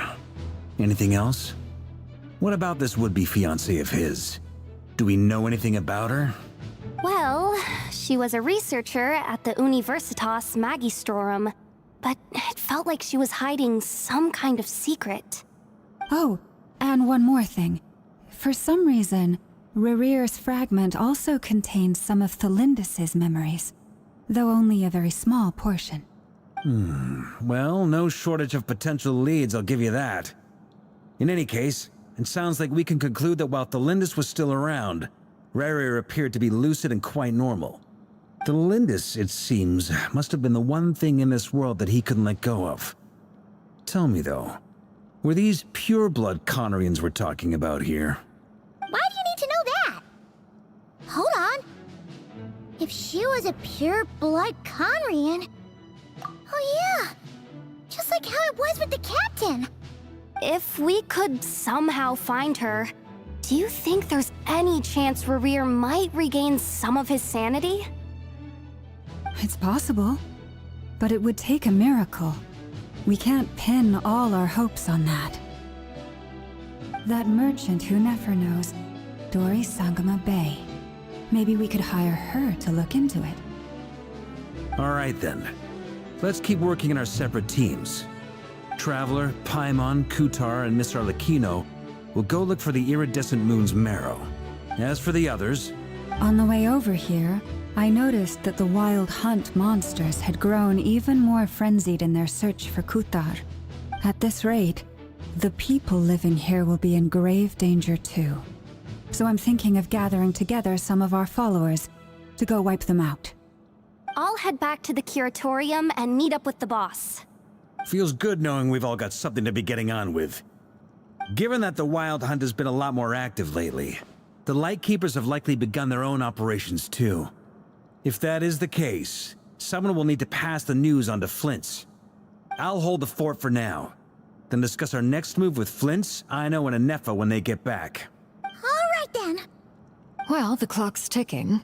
If that's everything, we'll be on our way. We'd better get moving too. We'll try to buy you as much time as we can. Relax. Just do your thing. Now, I decided to call in some backup since things are getting so hairy. Our reinforcements should be here any minute now. Stay safe, everyone. Dismissed.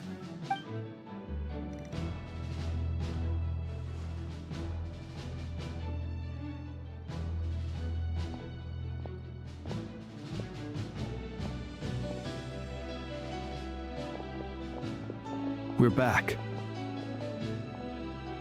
Did we get here a little early? Or a little late?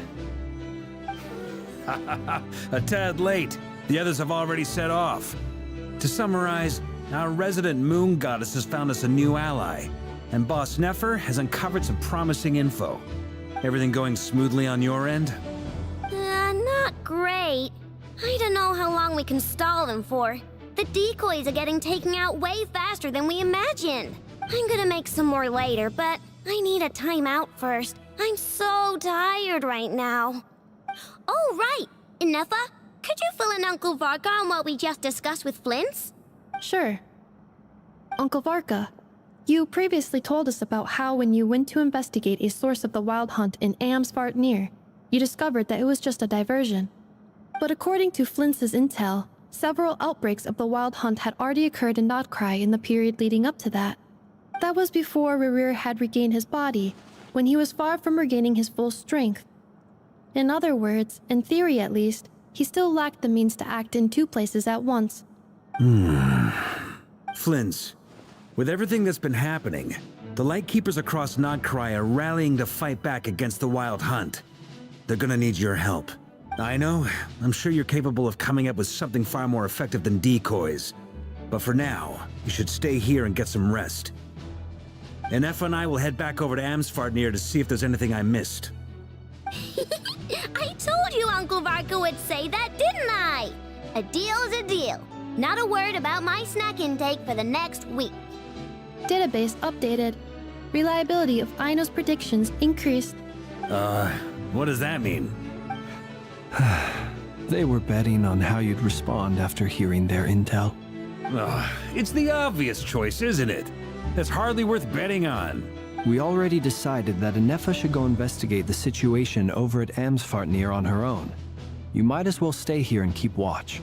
Someone needs to hang back and oversee our strategy meetings. And besides, you still haven't fully recovered from ambushing Rerir.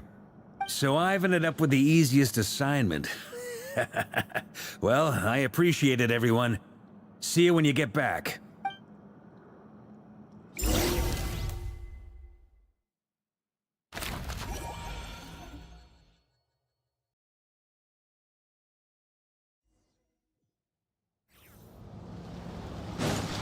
Try and stop me! Here, this will serve as a good spot to cross over. Arlecchino, hold up a second. Since you brought us all this way, would you mind telling us what you've got planned? We still haven't got the slightest idea what's going on here. And if even Columbina doesn't know where the iridescent moon's marrow is, how do you? Simple. Because I am an inheritor of the royal bloodline of the Crimson Moon, and one of the last surviving embers of the Two Worlds' flames. Huh? Are you serious? Isn't you're a descendant of that Crimson Moon dynasty we were just talking about? The one from ancient Conria? Your surprise is understandable. I was also taken aback when I first learned of it. But the more I thought about it, the more I realized the signs had been there all along. When I was young, I discovered I could wield a very special kind of fire. It coursed like blood through my veins and smoldered away inside my nerves. What's more, whenever I experienced strong bursts of emotion or drew too deeply on this power, it was like some kind of presence within the fire would begin to gnaw away at me, consuming me from the inside out. Exactly. That is why my hands are like this too. At first, I saw it only as a curse, but once I became a harbinger, the Jester apprised me of the truth. Together with my own investigations over the past few years, there are several things that I have gradually come to understand. For instance, take the so-called Crimson Moon. In truth, it is nothing more than the shattered remnants of the iridescent moon, fused with the abyss to prolong its lifespan. Since this blood flame was bestowed upon me by the Crimson Moon, it is a fusion of the iridescent moon's former power and the corruption of the abyss. You all understand the nature of the abyss well enough. I draw upon its power, and in return, it hungers for my soul. This strange blackness is the mark of corruption it has left behind. If I recall correctly, you once told me that if the corruption ever made it to your heart, you'd become a completely different person. Yes, and that's the reason I'm always careful not to push my power too far. It's essentially a never-ending tug-of-war. Oh, sounds intense. Anyway, the rest of my story can wait. Is there anything else about the Crimson Moon or the Iridescent Moon that you're unclear about? Paimon has a question. So, the Crimson Moon that the Carians used to worship was actually the Iridescent Moon, right? Which was one of the three Moon Sisters. Does that mean that the Carians were to the Crimson Moon as the Frost Moon Scions are to the Frost Moon? So much of that history has been lost. We have no way of knowing exactly what they were like. But I would suspect that the Conrians weren't as devout in their moon worship as it might appear. The iridescent moon's remains simply served as their link to the Abyss. Later on, perhaps someone discovered a way to make direct contact with the Abyss. Or maybe there was some kind of ideological divide. Either way, a dissenting faction staged a coup and drove out the royal heirs of the Crimson Moon dynasty. Still, even with the dark sun looming high overhead, the Crimson Moon's glow never truly faded. If you want living proof, it's standing right before you. The first time we met, I sensed something familiar in your presence. When I looked at you, I felt I could see that mysterious red moon in the corner of my eye.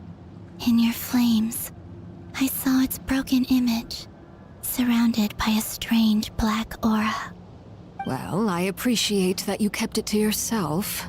Much about the Crimson Moon is still a mystery, and I'd prefer not to end up as the object of an insane research project. Anyway, time is against us here, so if there's any other questions, they'll have to wait. I just want to make sure I've got one thing straight. In her letter, Sandrone mentioned that since you are unable to contain the iridescent moon's marrow yourself, you intend to leave it in my custody, correct? That's right. For now, it's the only way I can pay you back for your help. The iridescent moon is already part of who you are. So with its marrow in your possession, you'll be even more powerful than before. Deal. Then let's get started. Get what started? What does this place have to do with the Crimson Moon? When I first became a harbinger, the Jester gave me a book called Paranhari, also known as Leobranto Innamorato. You should be able to buy a copy next time you're in Fontaine. It's a love story set in the Crimson Moon era, but setting aside the tangled romances of its characters, it also records a few interesting details. In the Crimson Moon era, or so the story goes, there was an orphanage that received children from beyond the bounds of this world, and subjected them to a peculiar induction ceremony. Beyond the bounds of this world? For real? And what kind of induction ceremony? The Crimson Moon Sages looked beyond this world for beings with powers that surpassed the gods. But fearing they might lose control, they subjected these children to a process of refinement. They made these children crawl up a fireplace and kept asking them, "Have you died? Did you see it?" Until they finally admitted to having died and seen a crimson moon.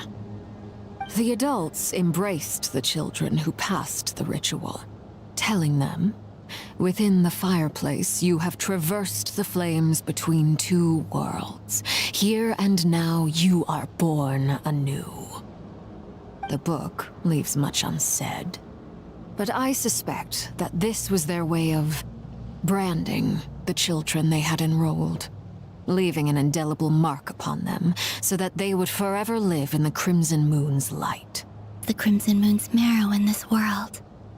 It makes sense that it would be sealed in a special space that can only be accessed temporarily through some kind of ritual.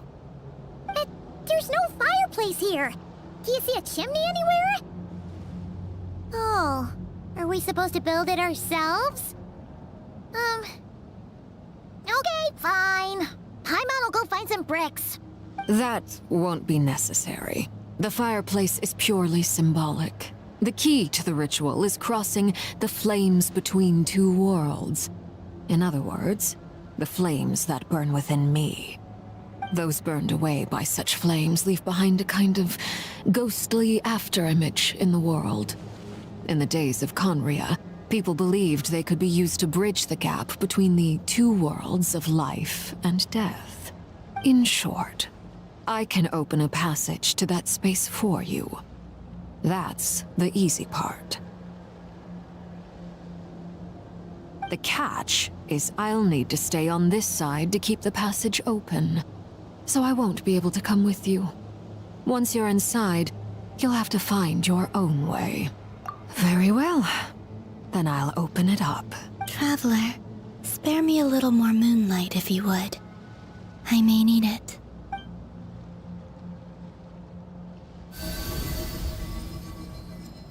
Thank you. I feel like I've recovered some of my strength now. It should be enough to move us across short distances and confront whatever dangers might await.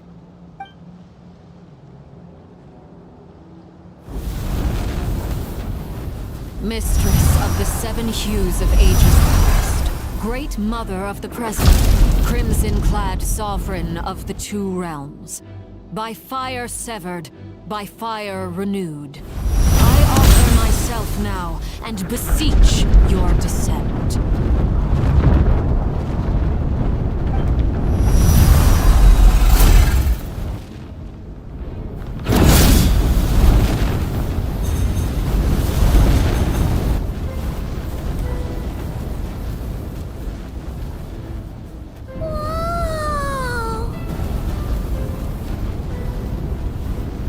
One word of advice.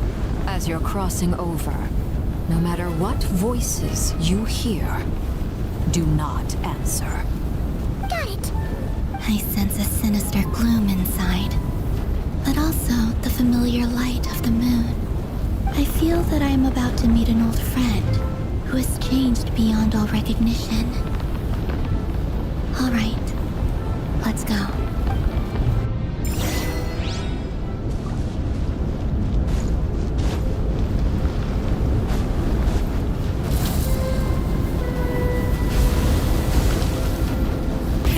Rev the engines!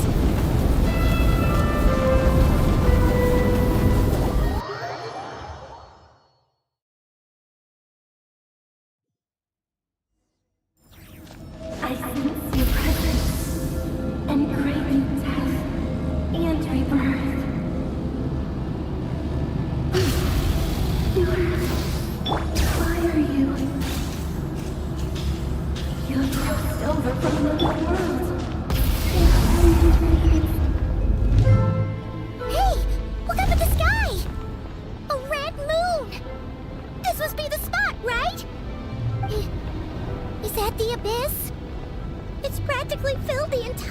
place!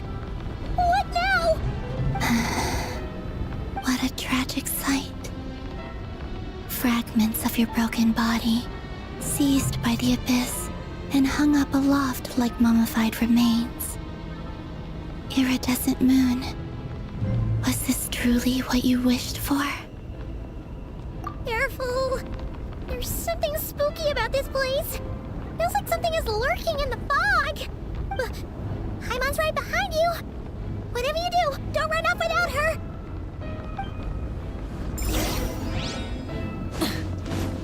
By the way, Columbina, didn't you tell us that the iridescent moon had shattered into pieces? The moon up there looks pretty whole to Paimon.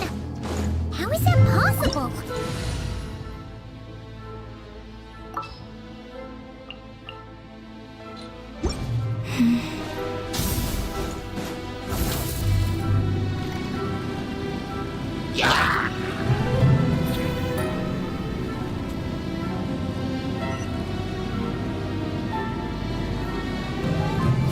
Just like I thought.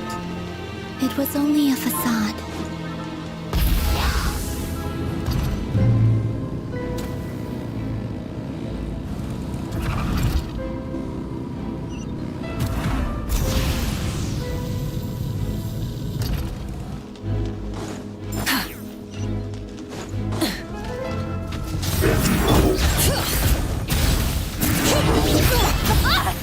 Get to work! Fulfill our pact!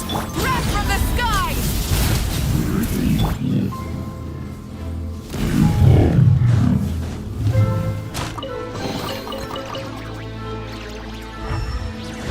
Rise with the sun!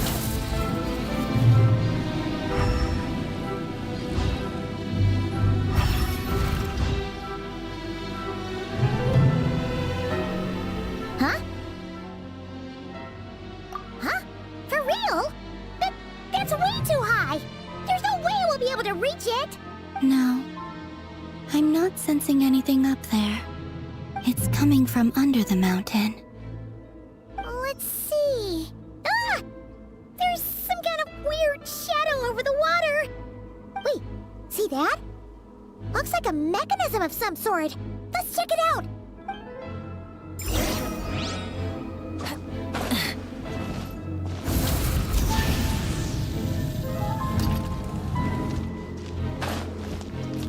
Full throttle! Looks like a device from a tiny colony. Maybe people once came here to study the Crimson Moon's domain, and they left this behind. Oh, if we can activate it, we might find some clues.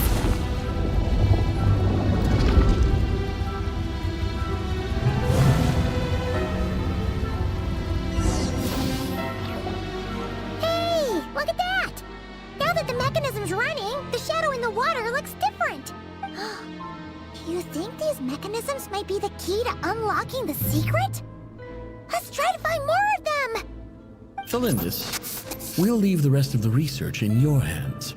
We'll be heading back now. I hope this isn't ruining date night. Ugh. Mind your own business. Just leave me some snacks on the table. Felindis? Is that Rerear's girlfriend? How come we're hearing her voice here? Oh yeah! So, do you think she was studying this strange space all along? The abyss has made this space extremely unstable. Maybe that's why some of the things she said and did were preserved here. Like echoes. Or after images. Whenever I see this view, it takes me back to a poem from my childhood. Waning moon, oh lifeless damsel, weeping on the mountain crest. Mourning still in wistful tone, her fragile soul now laid to rest. For me, of all people, to be here investigating the mysteries of the Crimson Moon space. Is it a coincidence? Or something more?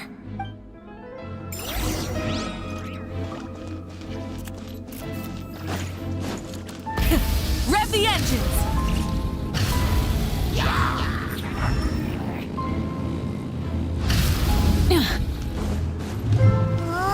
Looks like the abyss has messed up this mechanism. We need to find a way to get it working again. Let's see if there are any other devices nearby.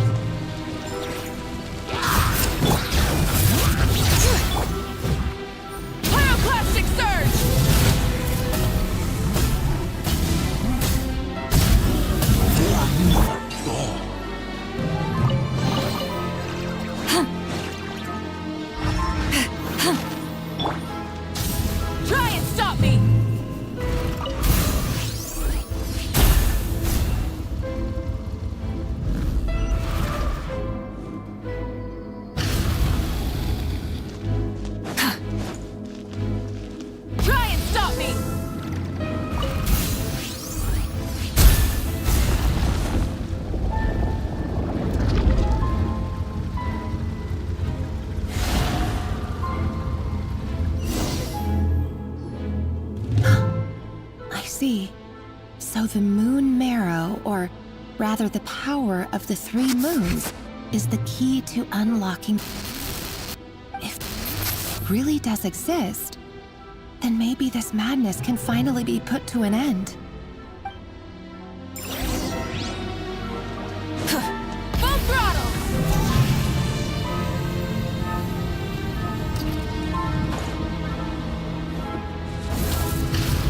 Take cover behind the rocks!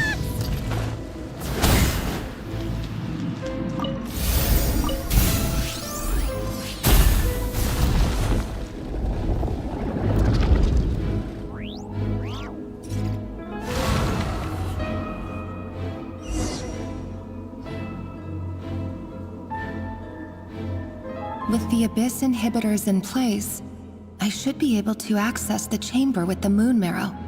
Oh, Rerir, with every step you take, you're drifting further from what you truly desire. But you're not the root of the problem. Ever since that outsider set foot in Conria, the Vinster King has sunken deeper into madness. If only I could get my hands on that outsider.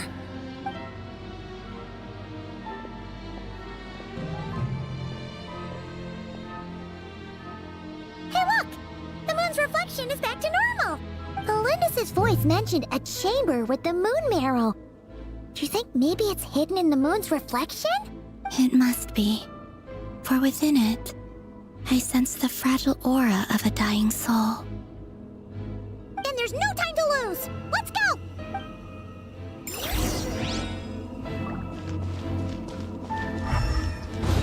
Try and stop me!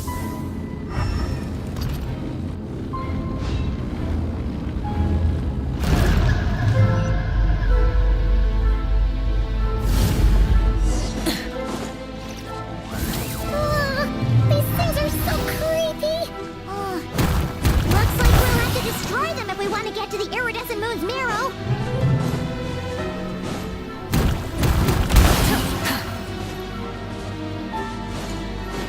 That must be the iridescent moon's marrow! Oh, we'll need to destroy these things before we can reach it!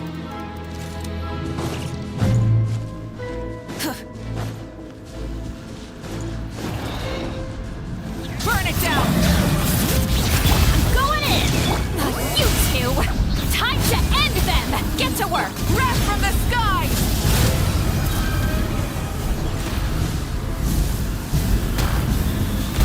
Incinerate!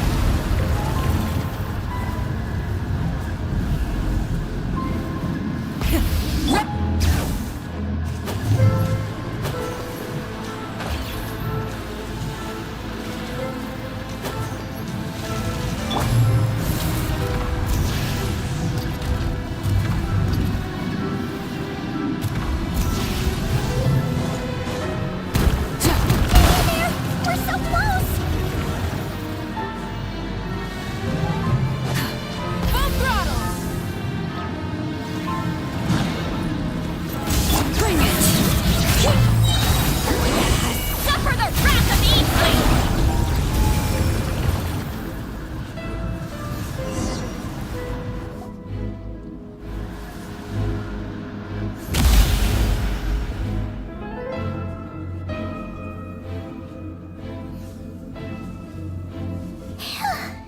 We finally did it! The iridescent moon's marrow, still burning away like an undying flame, yet now contaminated by the abyss. It has taken on a new form entirely. If we can purify the abyssal power within, we should be able to obtain its untainted essence.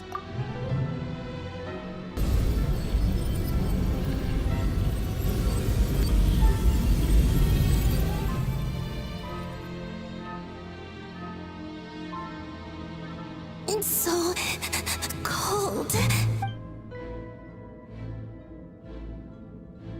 Is it you?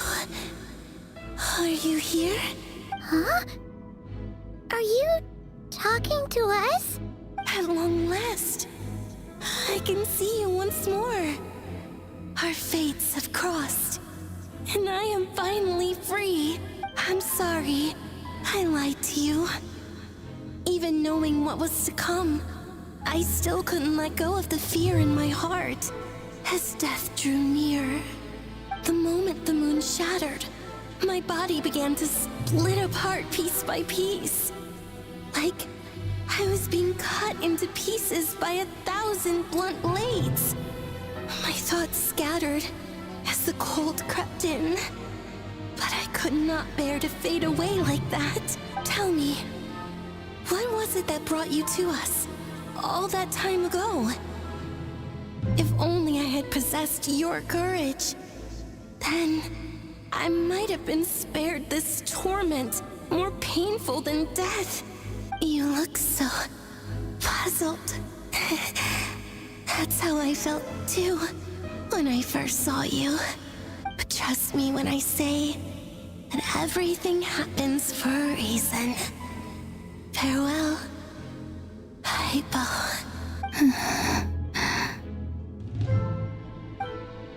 What was that all about? Was that the goddess of the iridescent moon? It sounded like she was speaking to a long-lost friend. But none of us have ever met her before, right? Perhaps.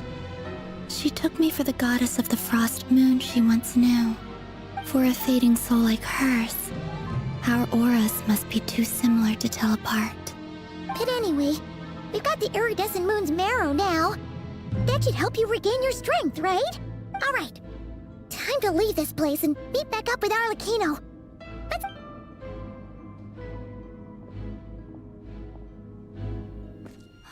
That's odd. This place looks different than when we came in.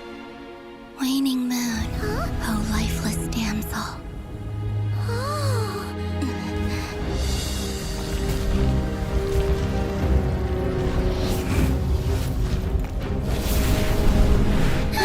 Hurry! The place is collapsing!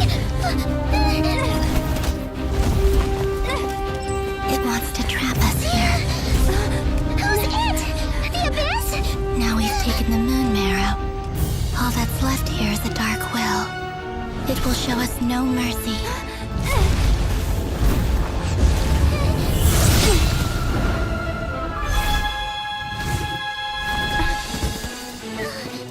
Give it back! The crimson moons! My marrow! My heart!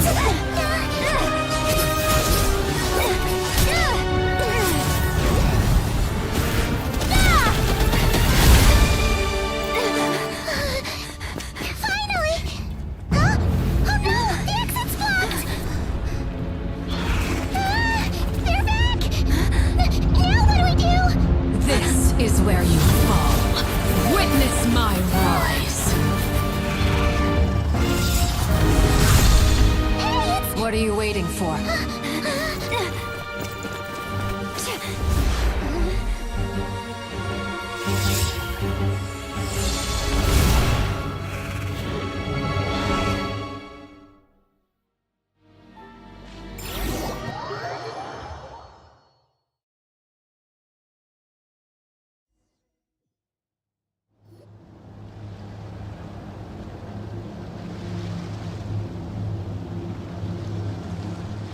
Oh, we made it! Was that you, Arlecchino? Did you save us? Wait, your hands! They're... Oh, this? Don't worry. It's a small price to pay. The Abyss wanted to trap you inside, and I defied its will by bringing you out. No wonder it's a little angry. No. I have paid the price, albeit a small one, and it cannot be undone. My hands have already fused with the Abyss. Purification would simply destroy whatever's left of them. But surely... Oh, we're so sorry, Arlecchino. Paimon can't believe you'd make a sacrifice like this for us. As much as I'd like to call it a favor, the truth is I was simply holding up my end of the deal. Well, Columbina. Yes, you did your part. And as promised, I will leave the iridescent moon's marrow in your care. From this day forth, may the two worlds' flames burn ever more brightly.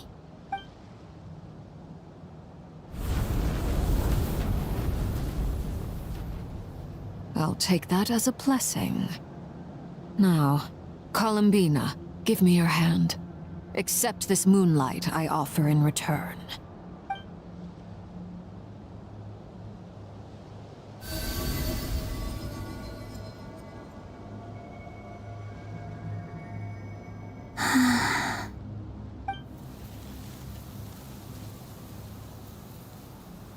Feeling stronger? Hey, Columbina! Are you okay? I'm fine. Our powers are a little at odds, that's all. By the Frost Moon's authority alone, wielding the power of the other moons was always going to be a stretch. Still, I think it's fair to say that your strength has returned, at least to the level it was at as Third Harbinger. It's still not enough. There's no way I can hope to challenge Rayrir like this. Just one more ray of moonlight, if you would. It's okay. I can take it.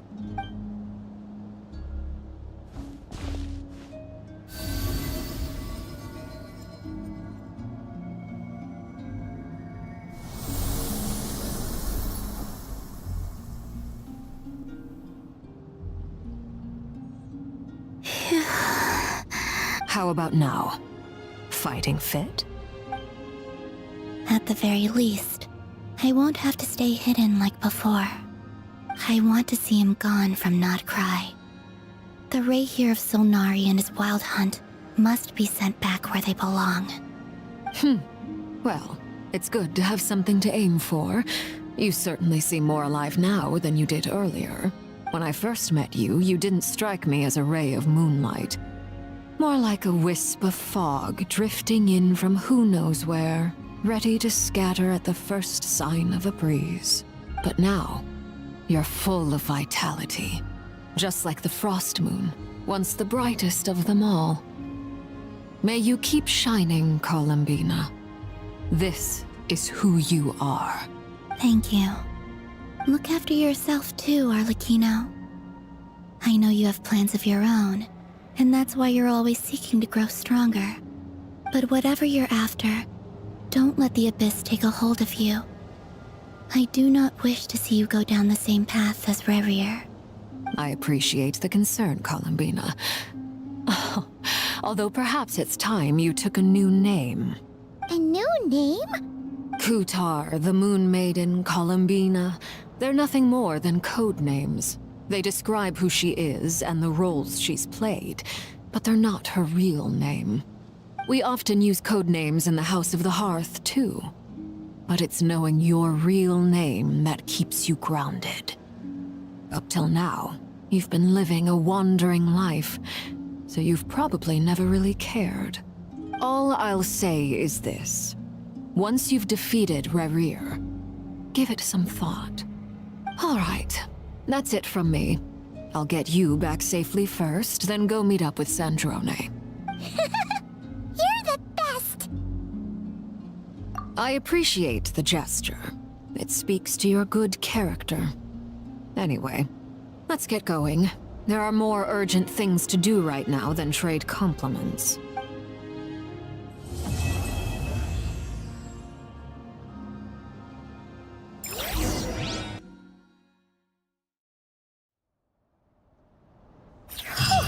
It was a close call, but we got the iridescent moon's marrow and restored Columbina's strength.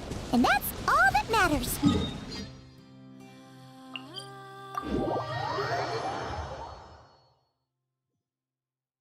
other words, mission accomplished. Paimon wonders how everyone else is doing.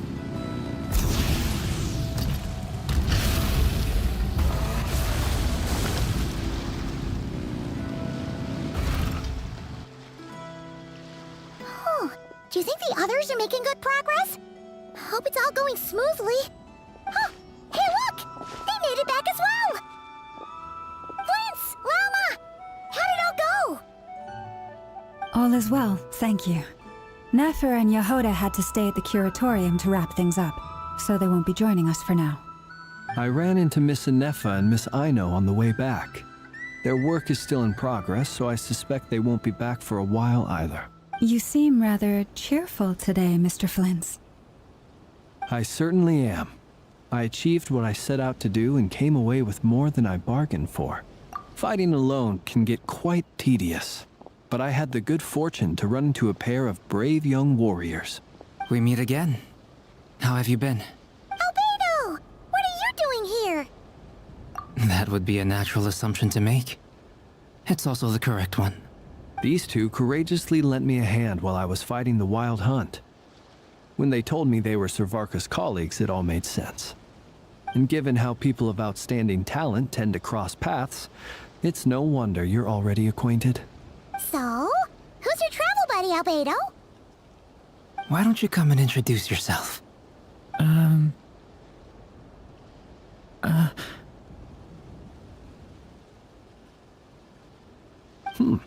A gentleman of few words, I see. And a rather stern countenance.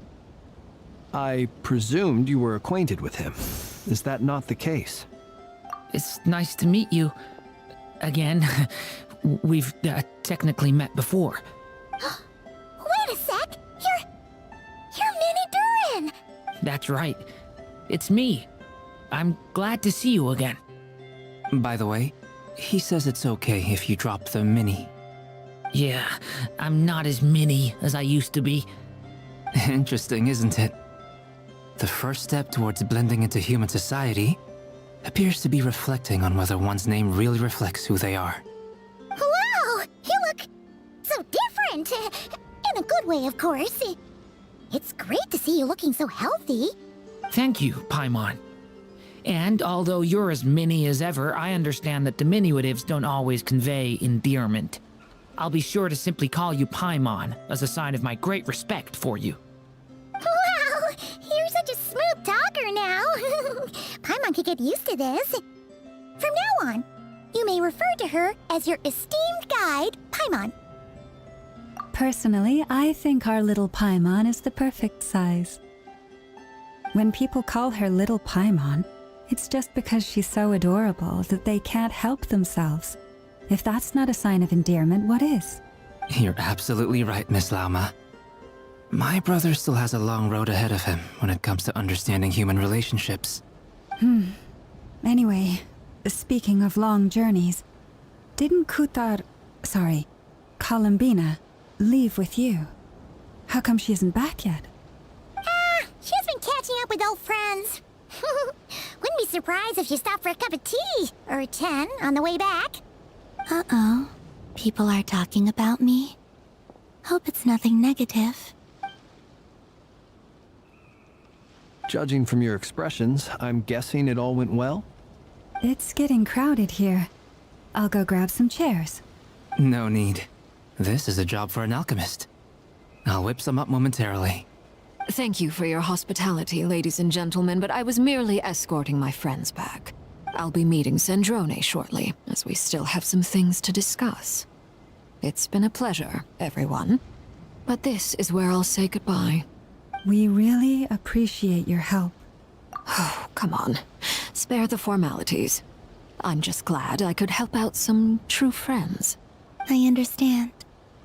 Well, bye for now, Harlequino.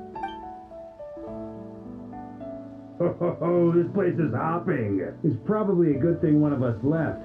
Otherwise, we might not fit all these people in. Are you saying we're about to run out of chairs? As a matter of fact, I am. Come on in and see for yourself.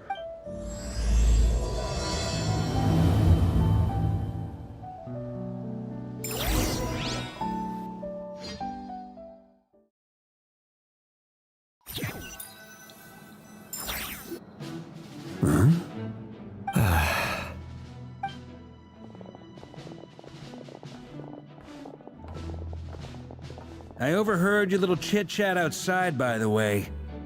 With Miss Columbina's colleague gone, we should be back to the original crew plus the other colleagues I brought in. Though, it looks like we have another new face. Someone else managed to rope in a colleague too? Frankly, you and Paimon are the only people I know here. This here is Deanslip, colleague of Tibet's greatest guide, Paimon, and greatest adventurer, the Traveler. Well, not exactly colleagues, more sort of friends. When someone else jumps in to do the announcing, you know you're speaking to someone important. Let's hear what he has to say. Note to self. Once Paimon knows your name, the rest of the world will soon follow. When he comes looking for us, it's usually something important. Paimon's guessing you've heard about the Wild Hunt, then. From the looks of it, you're about to hold a meeting. If I were to say that the Wild Hunt is our mutual enemy, would that earn me a seat at the table? As the saying goes, the enemy of my enemy is my friend. Mr. Dainsleif, there's a seat with your name on it. Though, I can't promise the same for everyone else. Hey, Albedo, think you can rustle up a couple more chairs? After all this time apart, Grandmaster Varka's first order is to rustle up a couple more chairs. I've missed this. Is he being sarcastic? Hey, he's your brother. Why are you asking us? I've still got a lot to learn about the nuances of human conversation. Trying to decipher Albedo's way of speaking has been like jumping in at the deep end. Oh, good point. Paimon gets you now. Don't sweat it. There are people who go their whole lives without getting the hang of it. You're ahead of the game already. I wonder what's taking Nefer so long. Perhaps you should go and check in with her. I just got back from the curatorium. Besides, aren't you curious to see what's taking her so long?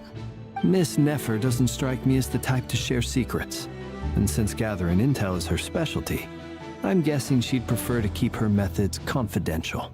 Under such circumstances, would it not be tactless for me to impose? Oh, but it's fine for me to impose. What can I say? You have an unrivaled ability to garner people's affection, Miss Moonchanter. Besides, you have far more in common with her than I do. All right then. Impressive. She barely fought back at all. I admire your powers of persuasion, my friend. As I'm sure Miss Lauma will realize soon enough, the trick in life is to always pitch in with other people's responsibilities so that you can be selective with your own. Another trick is to simply hide in the background. Spoken like a true sage. Anyway, looks like we've got some time to kill before the meeting. Let's take a little breather, folks. And feel free to chat amongst yourselves. We'll get down to business once the other two arrive.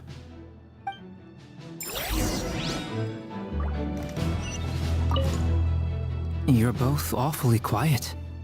Why don't I start us off with an icebreaker? Much obliged. Have either of you ever had your portrait painted? If not, I'd be glad to help. That sounds like a lovely idea. You know how to paint, then? I dabble occasionally. He's an excellent painter. Tables, chairs, people, dragons, you name it. He'll paint it for you. I'm flattered. If I ever get the chance, I'd like to give it a try myself. I'll bear that in mind. Anyway, how about you, Durin? What sort of portrait would you prefer? Oh, I'd be fine with anything. Whatever style feels best to you. Very well. Then I'll play it by ear. You can replicate any style I want? I can try. If you show me a sample, I'll do my best to match it. Thank you. In that case, I'll dig up some reference material for you. Is there something you'd like to say to me? Yeah! For starters, why'd you just show up here without even giving us a heads up? If you think back to our previous interactions, you may recall that that's hardly out of character for me. You do have a point there. Oh yeah! You'll need to find somewhere to stay the night too, right? Want to tag along with us? You never know. We might get a group discount. Sure, let's do that. Great! Paimon will handle it.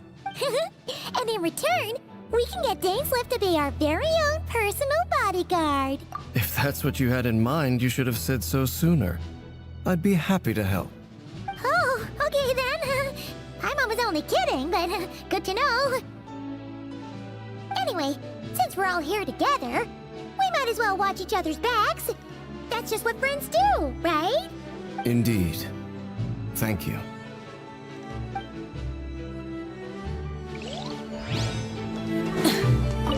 Truth be told, I can't remember the last time I was in a meeting with so many people.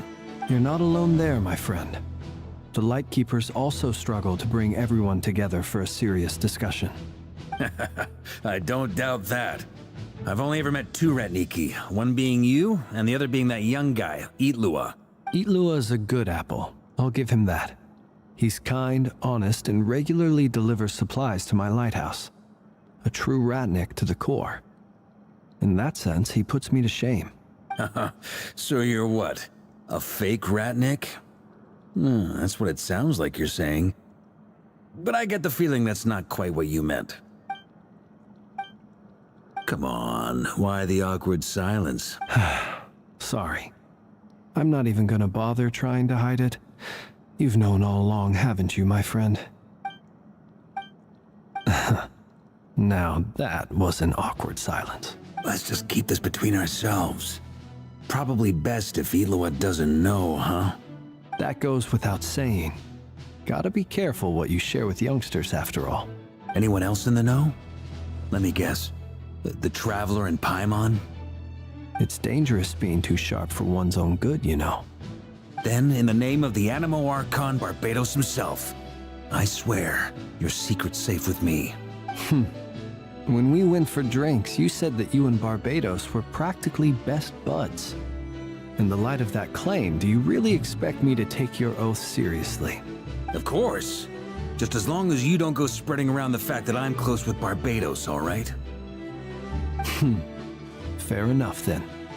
Nothing like a bit of mutual leverage to seal the bonds of friendship.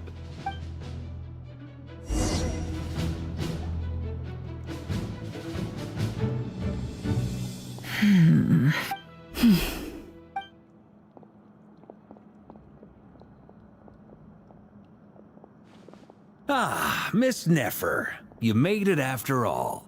But what about Yehoda? I'm here to give you an update on how things are going on our end. Once this is over, I'll be heading straight back to continue my work. I left Yehoda back at the Curatorium to watch over things while I'm gone. Huh. So much for just this once. Shh! Not so loud! We're on a roll here. What if she remembers and suddenly decides to back out? Did you say something, Mr. Varka? Huh? I didn't say anything. Right, Flints? Must have been a frog. They get so noisy around here at nighttime. It's like they're putting on a concert in the background. Anyway, before we begin, there's a few introductions to make. Let me start by saying that it's an honor to be speaking before so many distinguished colleagues and collaborators. First up, we have Miss Lauma.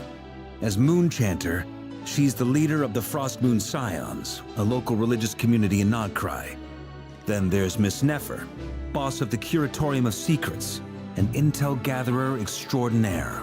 Nefer is leading the investigation into Rerer's background, assisted by Yehoda and Lauma. From the little I've heard, they're making some great progress. Over here, we have Mr. Flints, a Ratnik and guardian of the abandoned lighthouse. In our last operation, he courageously distracted the Wild Hunt to buy time for the rest of us. For those of you who've never met, this is Mr. Albedo, a renowned alchemist and captain of the Knights of Favonius investigation team. By his side is a new face for us all, myself included, Mr. Durin, who has come to lend his aid. Next up, we have the Moon Maiden and former Fatui Harbinger, Miss Columbina. Then we have the Traveler, who's earned more titles than I could possibly hope to list out, so I'll spare you the rundown. And Paimon, the ultimate travel companion and quite possibly the best guide in all of Tevat. Wow! That's a lot of people! Great turnout! Miss Nefer, it looks like you might have another job coming your way, so, congratulations on the booming business, I guess. You think I haven't got enough on my hands as it is? Who's looking for me now? That would be me, Miss Nefer. I have a commission for you. And you are? Who I am doesn't matter right now. What does matter is that I'd like you to gather more intelligence about the Recher of Solnari. Well, it's not as if we never take on anonymous commissions, but in your case, I'll have to decline. I'm gonna take a wild guess and say your job's probably more hassle than it's worth. Something about you seems like bad news. It's my eyes, isn't it? Conrian, I assume. And what's with the mask? Are you trying to hide your identity? In any case, the fact that you're even still alive raises an awful lot of questions for me. My name is Dainsleif. And yes, I am from Conria. As I'm sure you're aware, the Recher of Solnari's real name is Rerir. He was once an acquaintance of mine. Really? Then you must have been quite an influential figure yourself.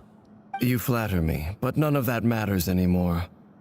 My point was simply to clarify why I have asked Miss Nefer to investigate Rerir's background. So you're both from Conria, and it sounds like you used to be friends? What am I missing here? Surely you already know how he became one of the Five Sinners.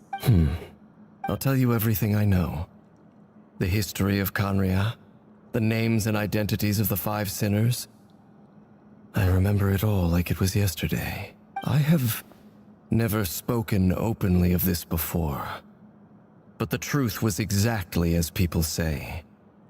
The Five Sinners were each driven by their own desires, and it was by playing upon these that the Abyss tempted them to their fall, tearing Conria apart in the process. The visionary, Vedifenir, who wished to foretell the future. The wise, Haroptatir, who sought limitless knowledge. Gold, Rheindotter, who desired to create life. The foul, Sertologi, who pursued supreme strength. And last, but not least, Recher of Solnari, Rerir, Ravager of the Moon. Of the five, Rerir is the only one who remains a mystery to me. He never harbored grand ambitions. So what changed in the space of a single night? How did he come to fall like the others? In other words, you're saying that his change came as a shock to you, and you have no idea what actually happened? That's right. You mentioned how the Abyss tempted them, which led to their fall. But what did that look like in practice? And what other context can you give me about the events of that time? The more detail you can give me, the better. Strangely, now that it comes to it, I hardly know where to begin. The fateful night took place during the era of the Eclipse Dynasty. One day, my elder brother, the visionary, Vedifenir, was summoned to the palace by the Vinster King, only for the king to gouge out his eyes and cast him into the dungeons. When I came to hear of this, my fury knew no bounds. I gathered together every ally I thought I had, and together, we set a night to storm the palace and free Ved. Centuries on, the memories of that night still haunt me, like a never-ending nightmare. We broke through the palace gates, just like we had planned, each striking towards our separate targets. But then, I was betrayed. Even Vedifenir, the very person I had come to rescue, abandoned me and partook of the Abyss's power.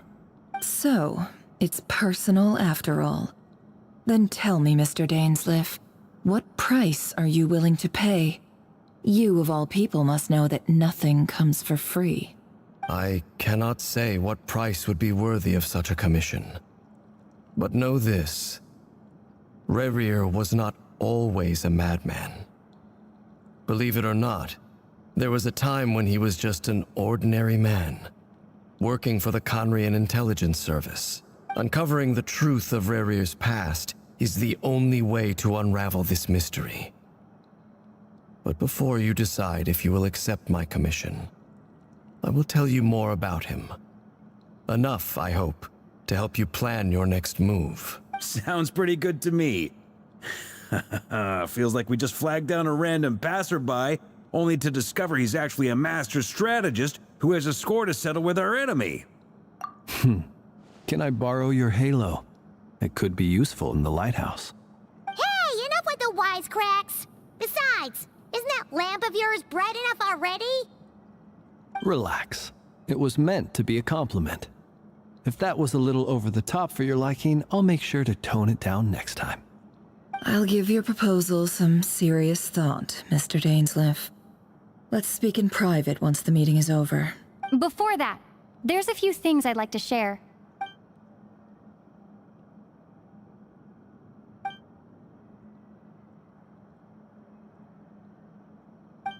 Now that we've united the hearts of the three moons, your power should be greatly enhanced. But it seems like that hasn't happened yet. I believe it will take a little longer. You've done so much for me, so I want to be completely honest with you all. Even though I'm doing a lot better now, the truth is, my recovery will likely be an ongoing process. From the moment I was born, my power has been slowly ebbing away. And that is because Tevat has never accepted me. Even with the moons united as one, it seems my rejection cannot be undone. So far, I have yet to find a solution.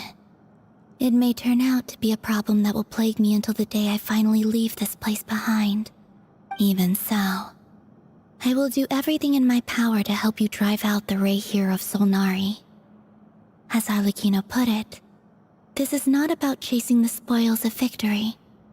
It's just a gesture of heartfelt gratitude. Kutar.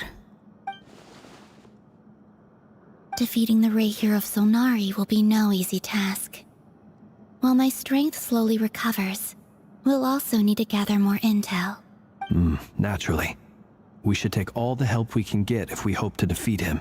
We've considered several viable plans now, but our choice hinges on the answers to a few key questions.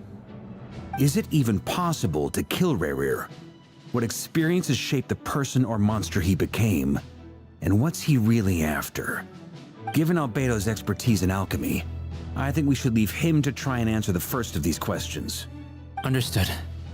As for the other two, I'm afraid we'll have to count on you again, Miss Nefer. Believe me when I say it's not my wish to burden you.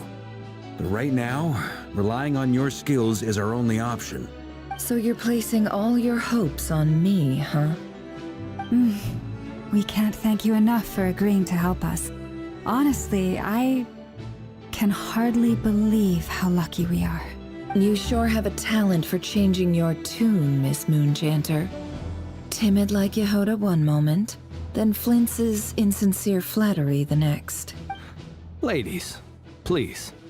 I must object to your portrayal of me. That's all.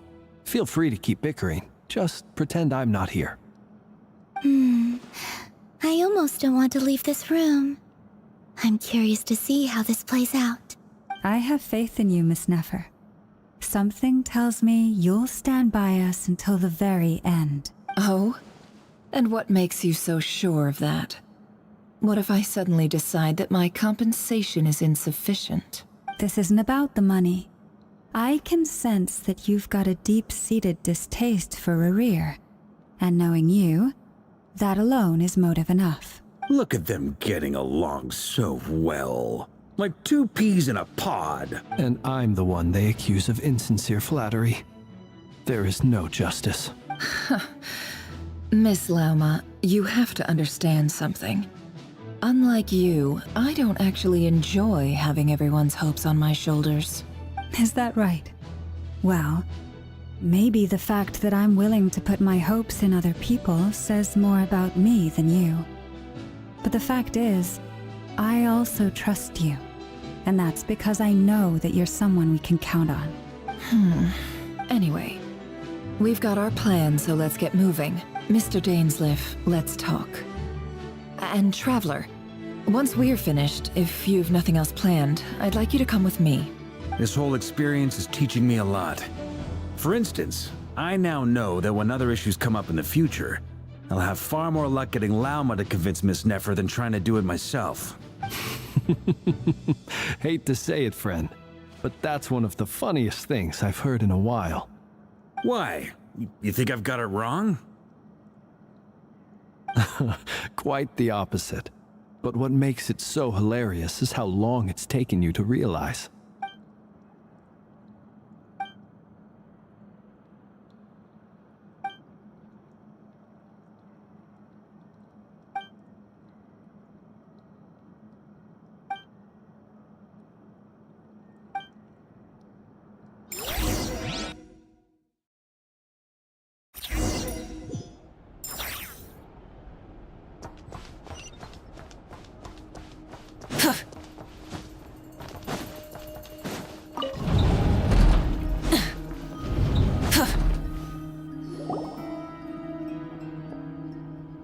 Thank you for waiting.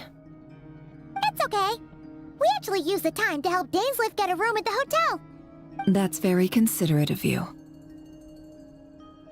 Now, I trust you share my curiosity about Rerir's past, and you seem fairly familiar with Mr. Dainsleif already. We spoke at some length after the meeting. He was the one who suggested I should invite you to join this operation. He feels confident that these secrets will be safe with you. Dane has a lot of faith in us, that's for sure. Likewise. I appreciate that you got right on board without interrogating me about why I invited you.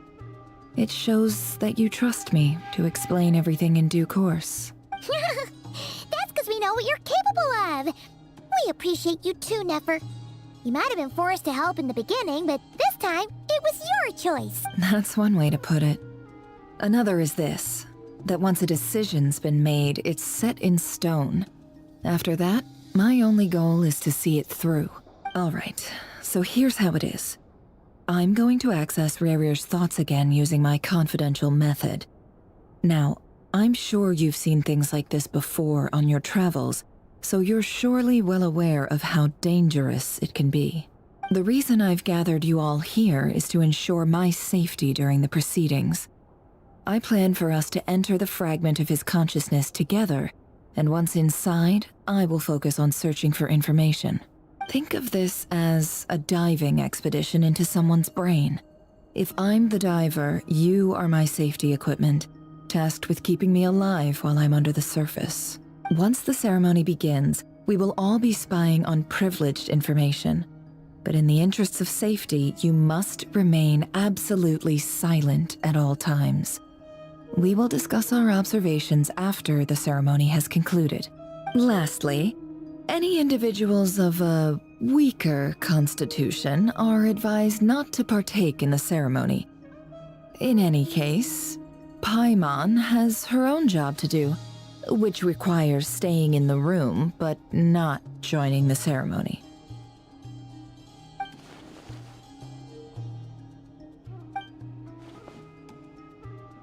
Well, good luck, everyone. Sounds like all Paimon can do is cross her fingers and root for you guys. There's a little more to it than that. I was being serious when I said you have a job to do. While the rest of us are inside Rerir's mind, it's imperative that we have a team member on the outside. In the event that something goes wrong, you will be our first responder. I don't anticipate any issues, but the extra level of safety will be greatly appreciated. I second that. This is a dangerous operation here, and you're our whole rescue team. That's pretty much the most important job in the crew. So, Paimon's like the lifeguard? Yeah, that makes sense. All right, got it. Good. Please, take a seat. We'll get started momentarily.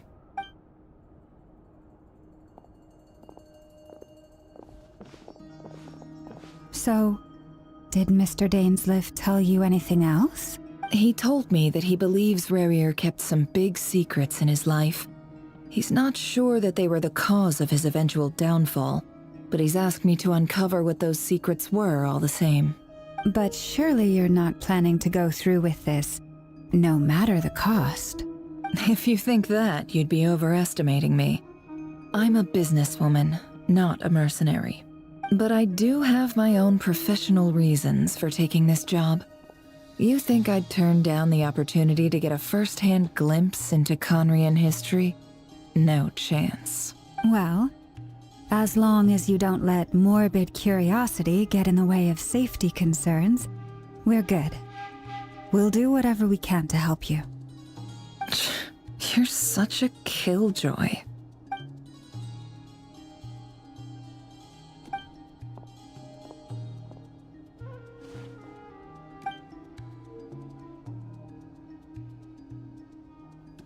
All right, I'm good to go. All set over here too. Promise, Paimon, you'll be extra careful. All right. Let your whole body relax. We're about to begin. Close your eyes.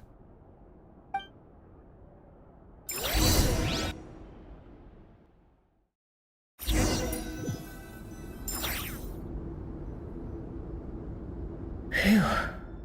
Could this be his office? Pretty standard setup. Bookshelves, paperwork, files. According to Dainsliff, Rarier used to be an intelligence operative. Chances are there's plenty of top secret intel stashed away in this room. Is this where you keep your secrets, Rarier? Can't say I'm not looking forward to this.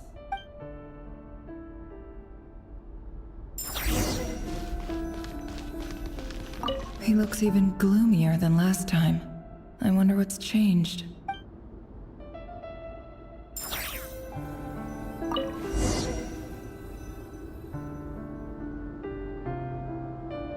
Today's files are in.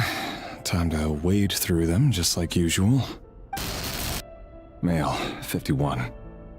Occupation, cook. Confirmed Crimson Moon descendant. Has maintained frequent contact with other descendants over the past year. Poses a threat to the dynasty. Neutralized on...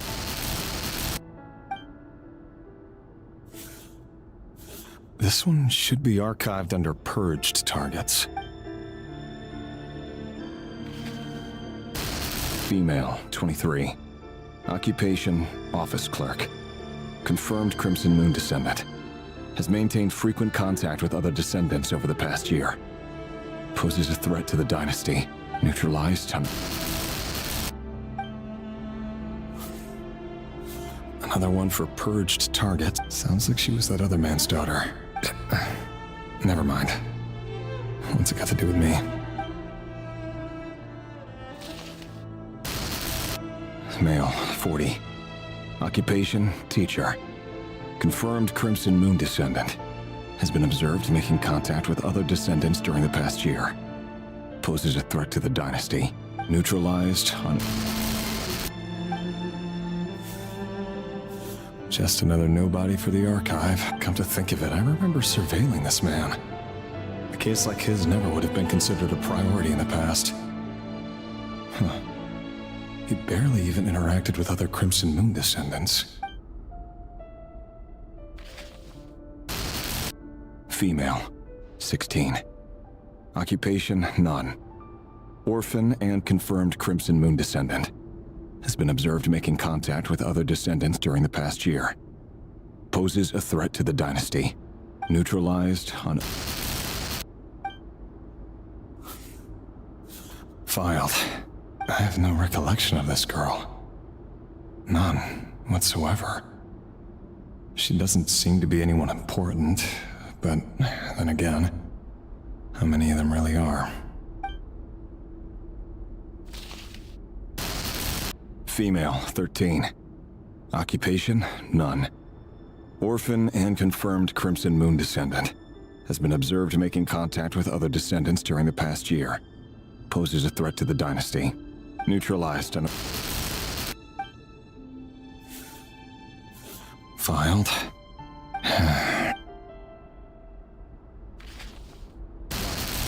Male, 11. Occupation, none.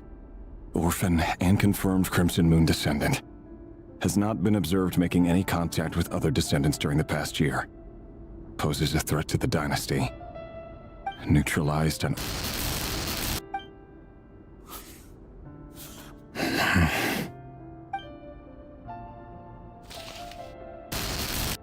Male, 6. Occupation, none. Orphan and confirmed Crimson Moon descendant. Poses a threat to the dynasty.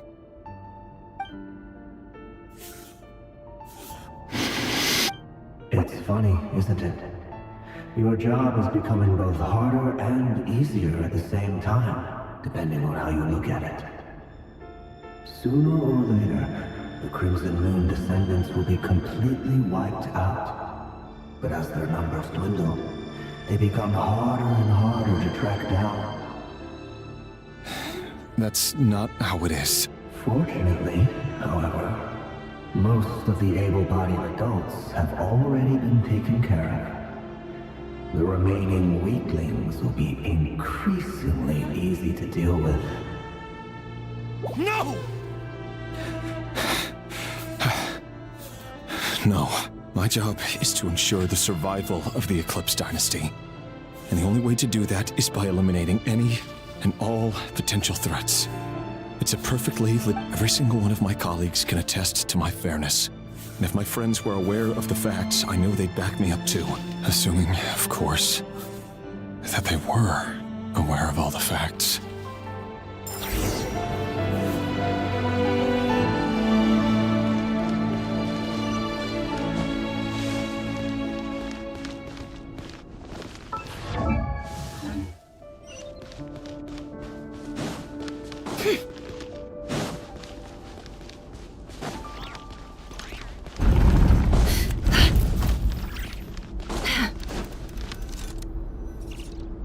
Mr. Vedifalnir, it's been quite some time since we last met. Rerir, I trust you're here because you have something important to discuss. Forgive me. I wasn't tuning out, it's just, I noticed you didn't even phrase that as a question. As if you knew I was coming. Tell me, does someone in your position ever feel the need to ask questions at all? It is indeed within my power to foresee certain things. Things like your arrival. I was just thinking. It won't be long before I'll be inviting both you and Dane to my wedding. That isn't a lie, but nor is it a fact as such. It's a wish, isn't it? No fooling a prophet, is there? Ever since that day we met for drinks, I knew it was only a matter of time before you came looking for me. Does it feel good? Knowing how the future will unfold. I'm afraid the notions of good and bad fail to capture the complexity of what such a power entails. Once you've seen what will come to pass, it can be all too easy to succumb to fear and melancholy. Unless, of course, you learn to abandon these feelings. You fear my silence, and long to hear the words I left unspoken that day. That's right. You must have noticed my reluctance to broach the subject, and the reason is simple. Because the truth could never have lived up to your hopes. For both our sakes, such words are better left unsaid. The burden of prophecy was never meant for your shoulders. So who exactly do you deem worthy to hear your prophecies? None but our exalted king? Or rather, our king as he once was. You're closer to his majesty than I am. You must know better than anyone how much he's changed. You say that as though it is to my benefit. Yet precisely because of that, I dare not speak rashly. A king can turn out to be the most virtuous of rulers, or a tyrant more terrible than the most vicious of dragons. You are so wise and far-sighted, yet still you would have me live in fear of the unknown? You make a fair point. Especially given my silence alone was all it took to send you spiraling downwards. Very well then, let me offer you some advice. And I say this not as a prophet or a visionary, but simply as the brother of your friend. For many reasons, there is very little chance of your marriage ending in happiness. If happiness is what you seek, you should find another fiancé. Hold on. There's that same black fog again. Wait. Hear me out. This time we finally got a clear look at his face and learned his true identity. His name is Rerir, and he claims to be one of the king's guards. What did you say? A cruel irony, isn't it? The man you're set to marry leads a double life as a brutal executioner. Why are you telling me all of this now? Simple. It's because I want you to kill him. You are the only person he would never suspect. No, absolutely not. I would never dream of doing such a despicable thing. So you'll just stand by and watch him slaughter us to the last? Do not forget that the blood of the Crimson Moon flows in your veins too. The blood of the Crimson Moon? What does that matter now? The dynasty has long been dead and gone. You think that alone is reason enough for me to throw away everything I have? Why wouldn't it be? You two were once a child of the Crimson Moon, just like me. Don't tell me you've never felt so much as a flicker of fury for the way we were trampled into the dust.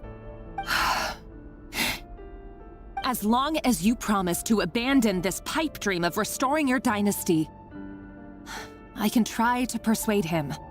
Or have him persuade the Vinster King. Persuade the Vinster King? Do you even know why he's so obsessed with hunting us down? Why he keeps trying to force us to hand over our secrets? Over and over again? Or why we refuse to give up on restoring the dynasty?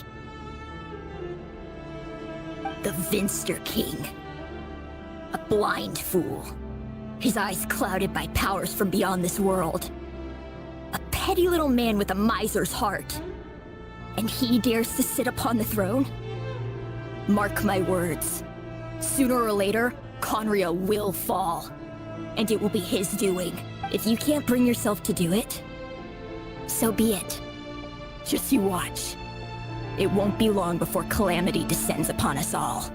The Rerir of Solnari. That really is quite a secret you've been keeping from me, Rerir.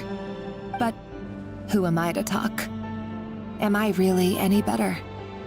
I've kept my own past a secret this whole time too. Love should be built on honesty. But ours was born from lies. And yet, is it really so wrong to hide things that would only make life harder? If we don't cover up the parts that no one else should see, how can we go on pretending to be normal? Vedifulnir must have known all this. And that's why he made his prophecy. In the end, nothing stays hidden forever. But I won't just sit by and watch this disaster unfold. I'll do everything in my power to protect what I cannot afford to lose. No matter who I have to face.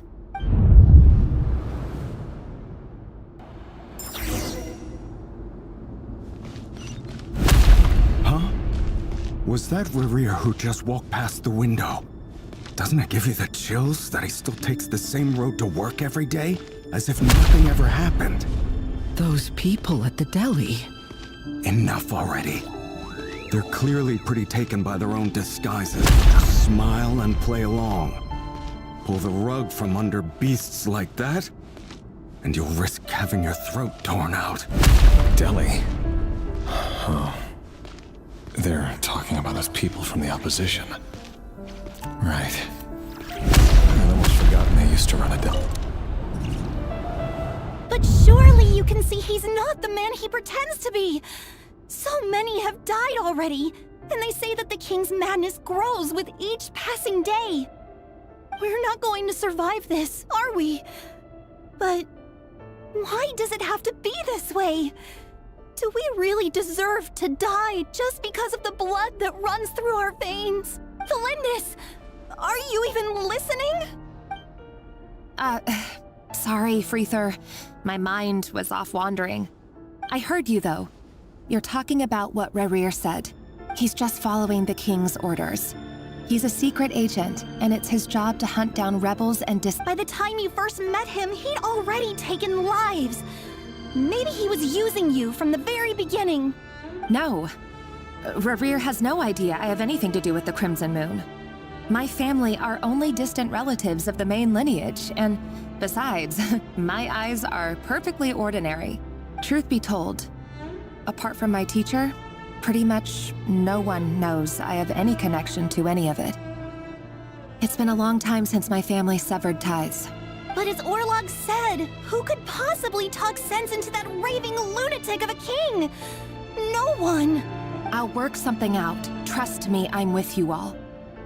But for now, you need to keep yourselves hidden. Don't let anyone find you, anyone at all. Don't forget that Rerir is an Eclipse operative. You need to be extra careful when he's around. And when I am too. For now, don't come looking for me. And if anything happens to me, just act like we've never met. If even you can't escape this, what hope do the rest of us have? But after all this time together, surely he wouldn't lay a hand on you. I won't speak in his defense, nor can I give you a clear answer to that question. But I'll do everything I can to put an end to this. Here, hold on to this. If an opportunity to escape presents itself, take it. You'll be glad you took some spare change. You call that change? But what about you? I've got a job, and there's still money coming in.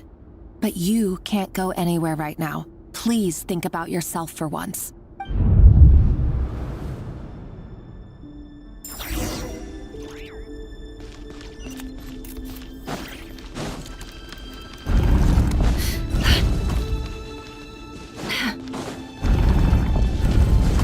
Another day, another round of assassination training. Training ground is just beyond this hidden passageway. When you kill a person, doesn't it bother you when you end up covered in their blood? Make sure you have a firm grip on the handle, and choose your angle well. Keep your movements light and brisk. And the pretty one sense a thing. I doubt that. I'll bet no one's ever died a quiet death at your hands. I work clean. No traces.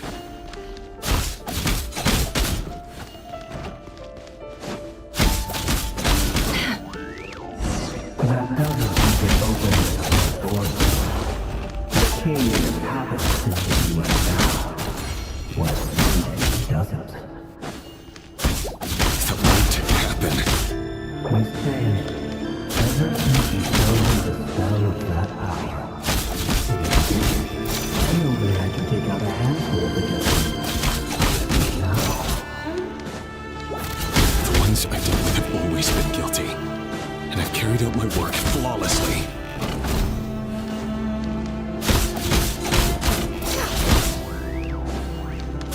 Can't hide the truth. No more lies.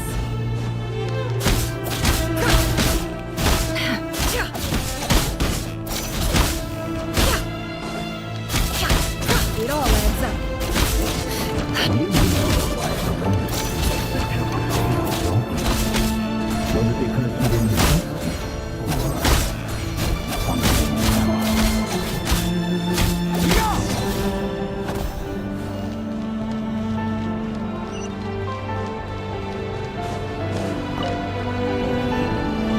Delindis, do you still remember Orlog?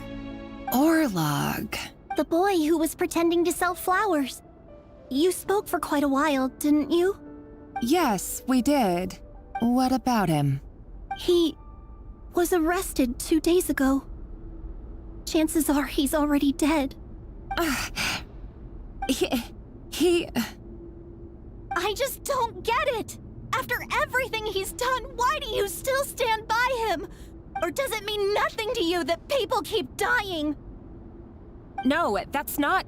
Just hear me out. I need to go now, Delindis. They're looking for us. You take care too. If you ever need a place to hide, come find us.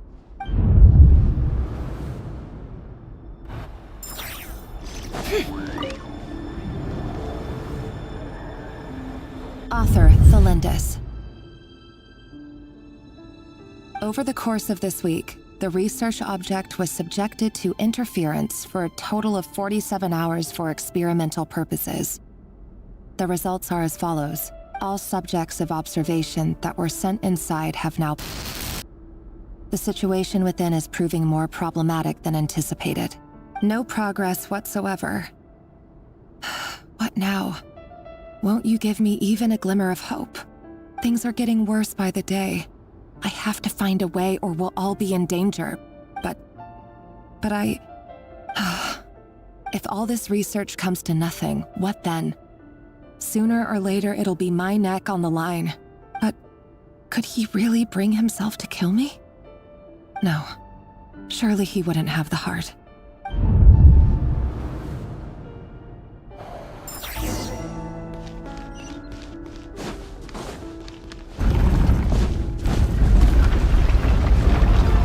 Why won't you just let us go?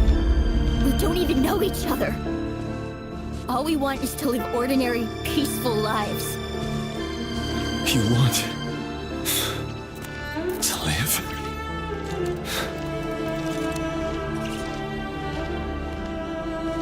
Yes. I just want to go on living. Is that really such an unforgivable crime?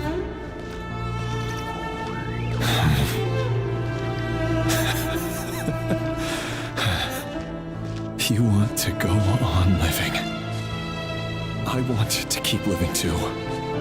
To keep living forever. That's why I have no choice but to continue on the path I'm on. If only some savior would suddenly swoop down and change the way the world is. Too bad that's not going to happen. Imagine that. If there really were such a person, you and I wouldn't be standing here like this, would we? Today's files are in. Time to wade through them just like usual. No, I don't get tired of it.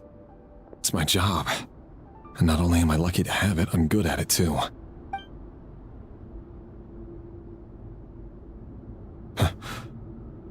Wait. That's... Thalindis? No. No!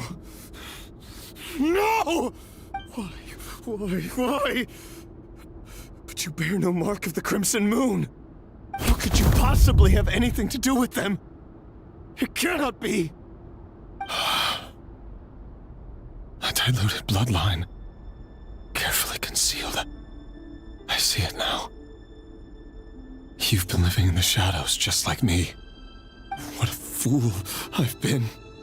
Numbing myself with talk of justice. Even imagining my friends would back me up. But in the end, Irminsul. Finster King! How far are you going to take this? From the direct bloodline to secondary offshoots? And then what? Today it's the descendants of the Crimson Moon. Who will it be tomorrow? Will you not rest until everyone down here is dead? No. This cannot go on. This is where it ends.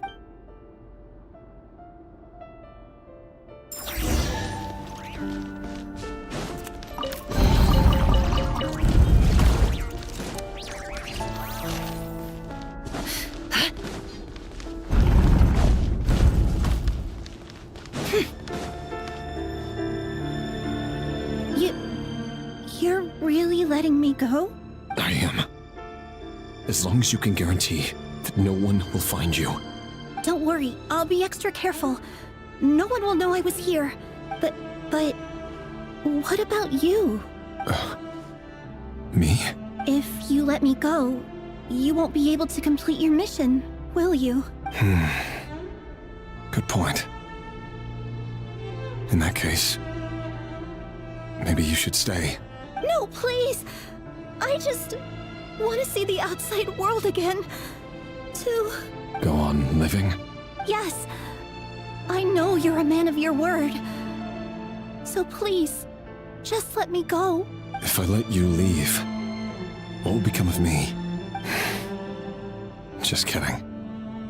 Go, now. But remember, don't let anyone know you were caught.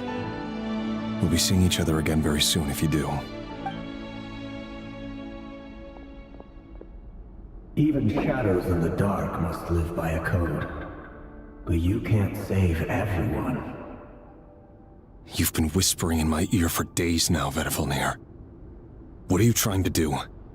Break me down? I only say this because you long for an answer to your problems. Let her go, Rerir, or you risk losing everything. I will not abandon Thelindis. Then you'll need a little more vigilance and a lot more power. The world is changing, Rerir. Keep your eyes peeled for your moment of opportunity. That voice used to be so unclear. But now I know exactly whose it is. It's Vedifalnir. He won't tell me how to actually resolve any of this, but he keeps trying to manipulate me like a puppet. What's his game here? Tell me then. What will this moment of opportunity look like? And no answer. He's like a ghost. Always disturbing me when I'm on edge, but never answering when I need him most. So, the Eclipse Dynasty was purging, well, massacring the descendants of the Crimson Moon. And it seems like it was all connected to the Vinster King's research. The King's obsession with abyssal power left the future of Conria hanging in the balance. No wonder every aspect of Rerir's life was so unstable. And it looks like this Thelindis, Rerir's would-be fiancée, herself belonged to a sub-branch of the Crimson Moon Dynasty's descendants. It almost defies belief that a couple like them could hide the truth from each other for so long. If the Vinster King hadn't intervened in such a drastic way, they might have gone on deceiving each other for the rest of their lives. And why does Vedifalnir, Daneslif's older brother, keep talking in Rerir's head? This guy kept more secrets than I ever imagined. The human mind is like a vast desert of shifting sands. When you follow the flow of someone's memories, you only ever see the parts they're willing to let surface. Time for something a bit more creative. We've been inside Rerir's mind this whole time, building up a picture of his psyche. There's already enough clues on the board to start reading between the lines and mapping out the rest. Now, we can finally begin to put the pieces together. Sure, it'll only be a reconstruction, part simulation, part reasoning, but it's usually pretty accurate. Once we've built up a cognitive profile, we just need to cross-check the logic behind his actions. And then we'll be able to take a sneak peek at whatever it is that Rerir has really been hiding.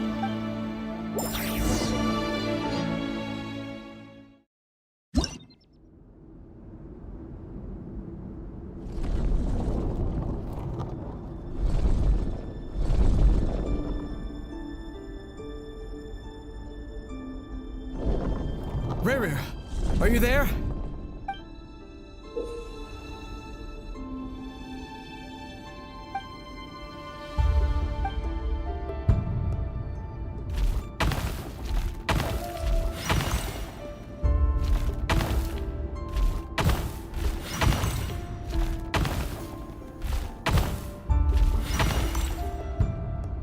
Hey, Rerir!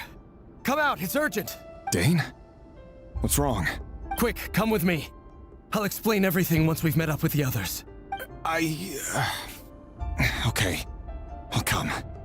But the Lindis is still over at the Universitas. I'll need to leave her a note. All right then, but make it quick. I've never seen Dane so worked up before. Whatever this is, it must be big trouble.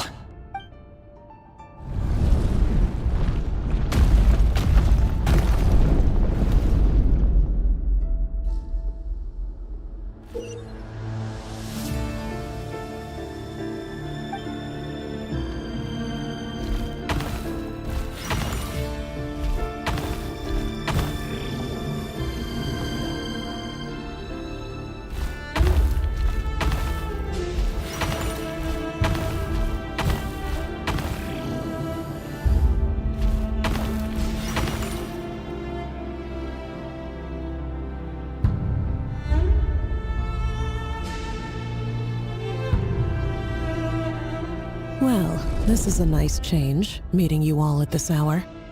When men and women of ambition can speak face to face in broad daylight, I say that's a big step forward for our dear Conria. Don't be ridiculous. We do not fear the day. Why would we seek refuge in the night? You might ask your blade that same question. I'm told it prefers the cover of darkness. The word on the street is that Cerita only strikes when he has an unfair advantage. But that is patently false. I see you're missing an arm and a leg.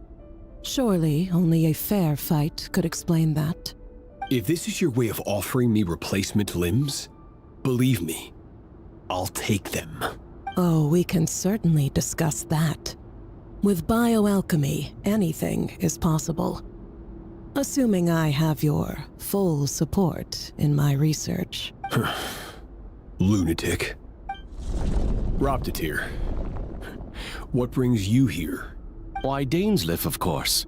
He invited me. Please, cast aside your apprehensions, Miss Rhine-daughter. Whatever the rumors may say, I am but a humble servant of the king, and I can assure you he affords me no greater convenience than he does you. Well, the Universitas Magistrorum won't stop fawning over you, so at least some of the rumors must be true. You're clearly doing well for yourself, so drop the humble servant act. It endears you to no one. You're president of the Universitas Magistrorum, the chief royal mage known as the Wise by royal appointment, and by far the most favored among the 4 pillars of Conria. Vice President Veit doesn't even try to hide his envy when he sees you. My success is the product of hard work and good luck. It's as simple as that. Were the king not such an extremist, I hardly think I would have received a senior post at my age. Of course, no job is without its gripes. Serving a king like ours can be a challenging task, as I'm sure you can imagine. And as for Efterveit, in missing out on the presidency, he's dodged a mountain of stress. Like everything else in life, it comes with pros and cons. You're all here. I apologize for the short notice, but it was an emergency.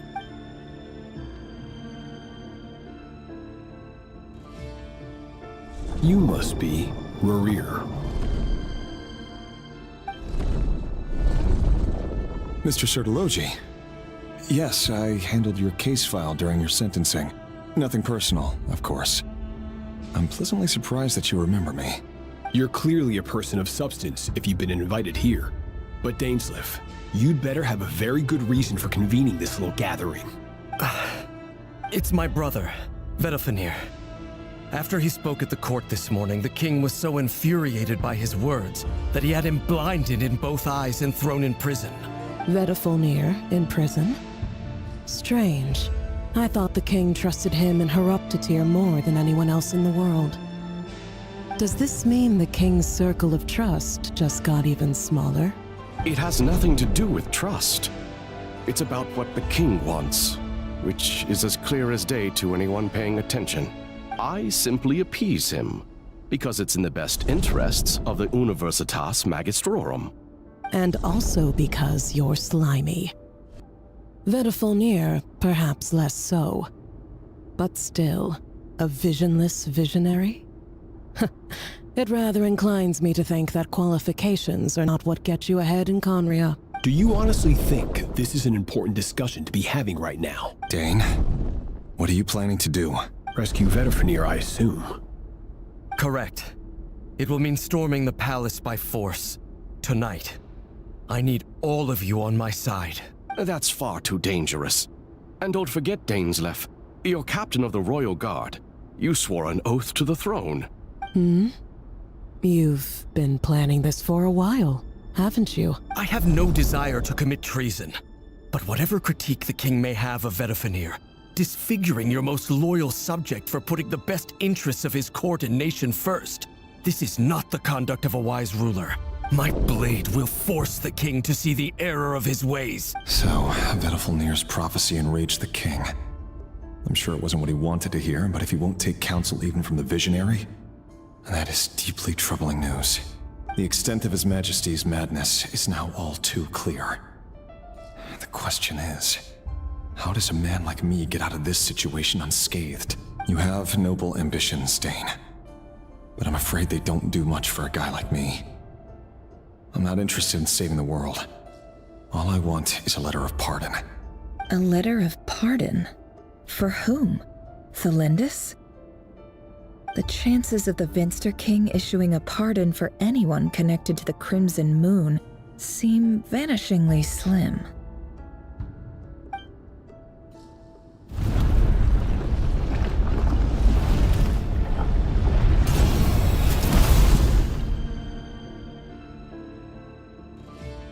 This black fog over the board must have some connection to Thelindis. But why is it taking this form?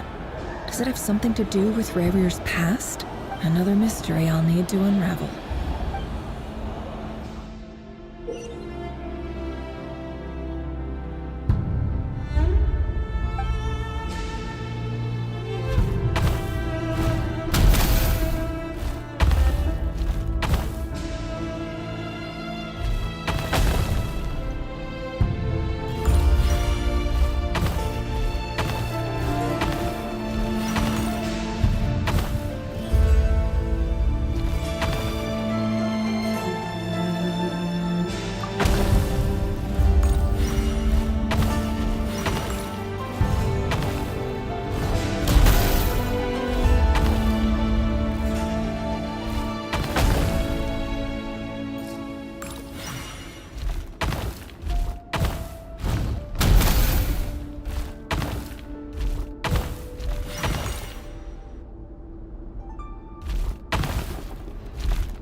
Author Thelindis.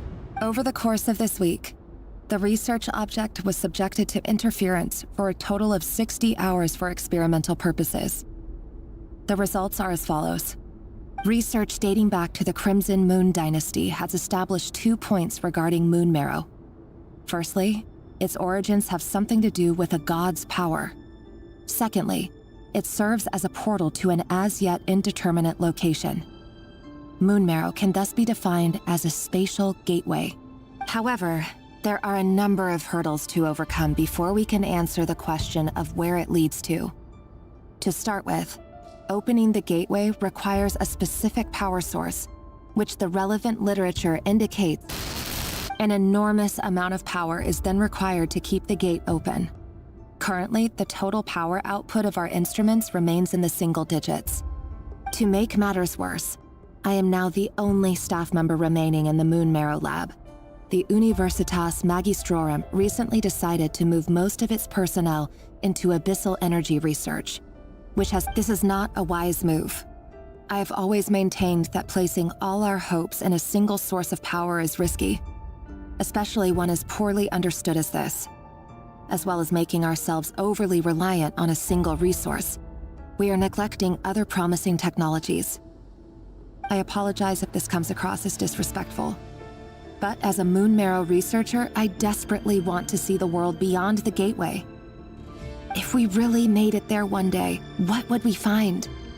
And how would we go about taming the unknown? My imagination is endlessly fueled by questions such as these.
this is for you.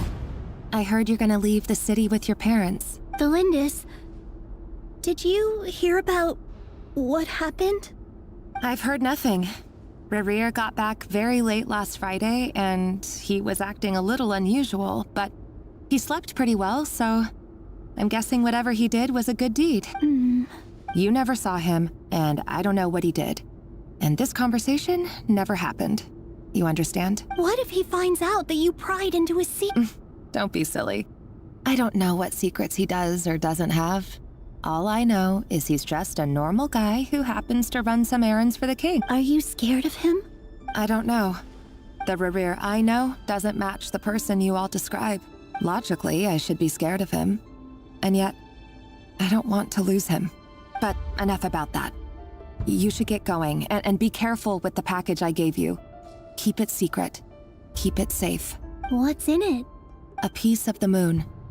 All you need to know is that as long as you keep it safe, then in the future, everyone will be able to see a red moon. A red moon? You mean our moon? That's right. Our moon. Promise me you'll look after it. I promise, Delindis. The Crimson Moon bloodline will never die out. Its light, the color of blood, will become like a fire that flows in our veins, no matter how long it takes.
Hurry, everyone, and stick to the plan.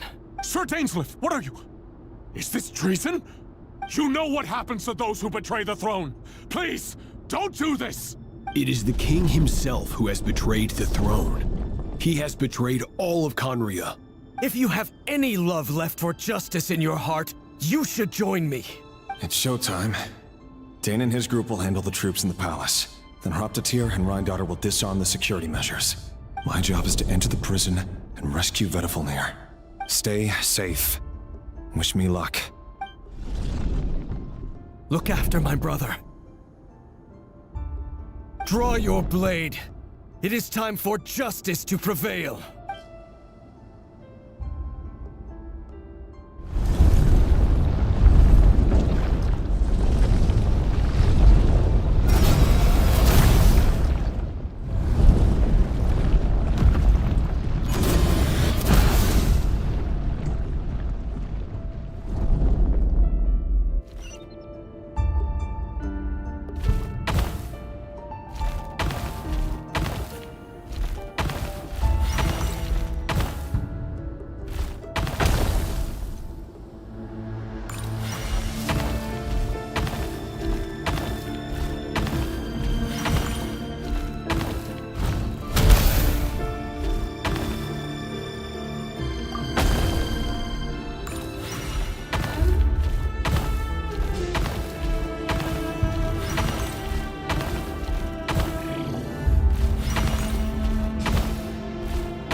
smell is abominable. Clearly, the king doesn't allow his prisoners a single shred of dignity. This is dire. Found you. Hello, Mr. Vedafilnir. Ah, it's you. Surprised? Oh, wait. I guess surprise isn't an emotion that prophets feel very often. I certainly felt some surprise in the moment when I was blinded. Surprise at the king's sheer ignorance. Surprise at just how unfairly this world responds to words of earnest remonstration. I'm curious.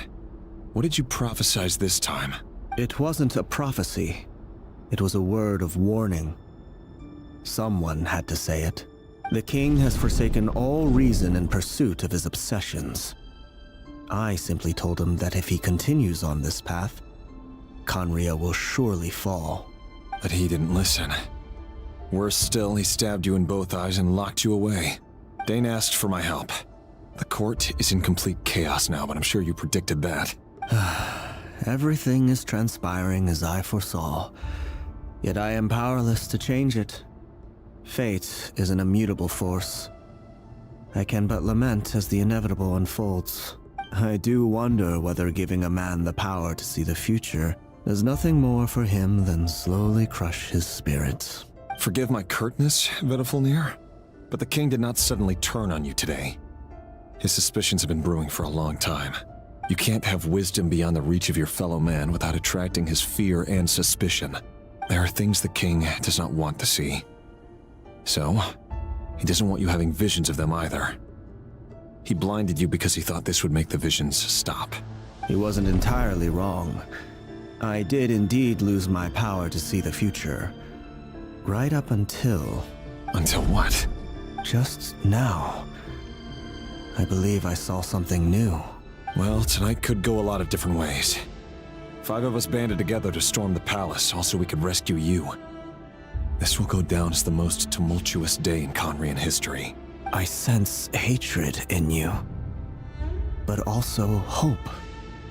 A desperate hope that with the tyrant deposed, that will be the end of the story.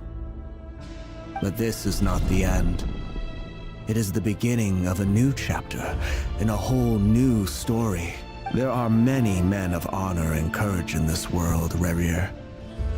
But you are not one of them. You're not here for justice, are you? You're here for yourself. Is that a dagger? Interesting. Why not the polearm? It was always your weapon of choice. With your abilities, I don't doubt that you were able to recover some of your sight. But I also doubt that you want to make an enemy of me right now. Of course not. We're on the same side, aren't we? We could be. But I need you to be honest with me, Vedafilnir. At this point, you're my only hope for the future. You mean your future? With your beloved, Felindis? Yes. And I know there are bigger things at stake here. A dynasty, a nation, maybe the entire world. But forgive me, I care first and foremost about myself. I can't abandon the one I love to save myself. I just can't do it. But you see a broader picture of the future than I. You see the solutions to the biggest problems of our age. So tell me, what is my solution? What's the answer? In matters of fate, answers are either right or wrong. What will be and what will not. Maybe you are willing to pay a certain price in the pursuit of happiness, but unfortunately, fate does not negotiate. That is the cruelest thing about fate. It is unmoved by your sacrifices. That can't be true. I know it's your voice that I keep hearing in my head, urging me to see how the world is changing, to seek more power, so I can protect the things I love. You show me disaster, but you won't show me how to avoid it? Why? Why are you doing all this? My voice. In your head.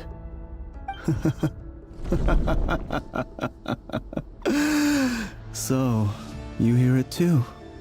The voice that steals your mind, gains your trust, and drives you crazy. It turns out that we are not so different, you and I. Vedifilnir just broke into the strangest smile I've ever seen in my life, as if he'd discovered some monumental secret. But then he suddenly switched to looking extremely weary. Very well then. My advice to you is as follows. You must persevere.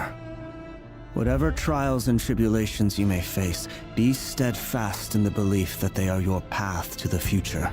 For as long as you live, your story with Thelindis shall not come to an end. That is the only chance you have of fighting back against fate. It is up to you whether you believe my words. Regardless, that is all I will say on the matter. I have no right to intervene any further. I will hold you to your word. Thank you for setting me free. In return, I will tell you one more thing that you cannot afford to ignore. Just then, a strange wave of energy rippled through the city. We had no idea what it could mean. If I were you, I would head to the Universitas Magistrorum. The Universitas? Oh no! I'm sure we'll be seeing each other again very soon, Rerir. Whatever Vedifilnir said, I didn't catch it. I didn't even help him out of the prison. There was no time to lose.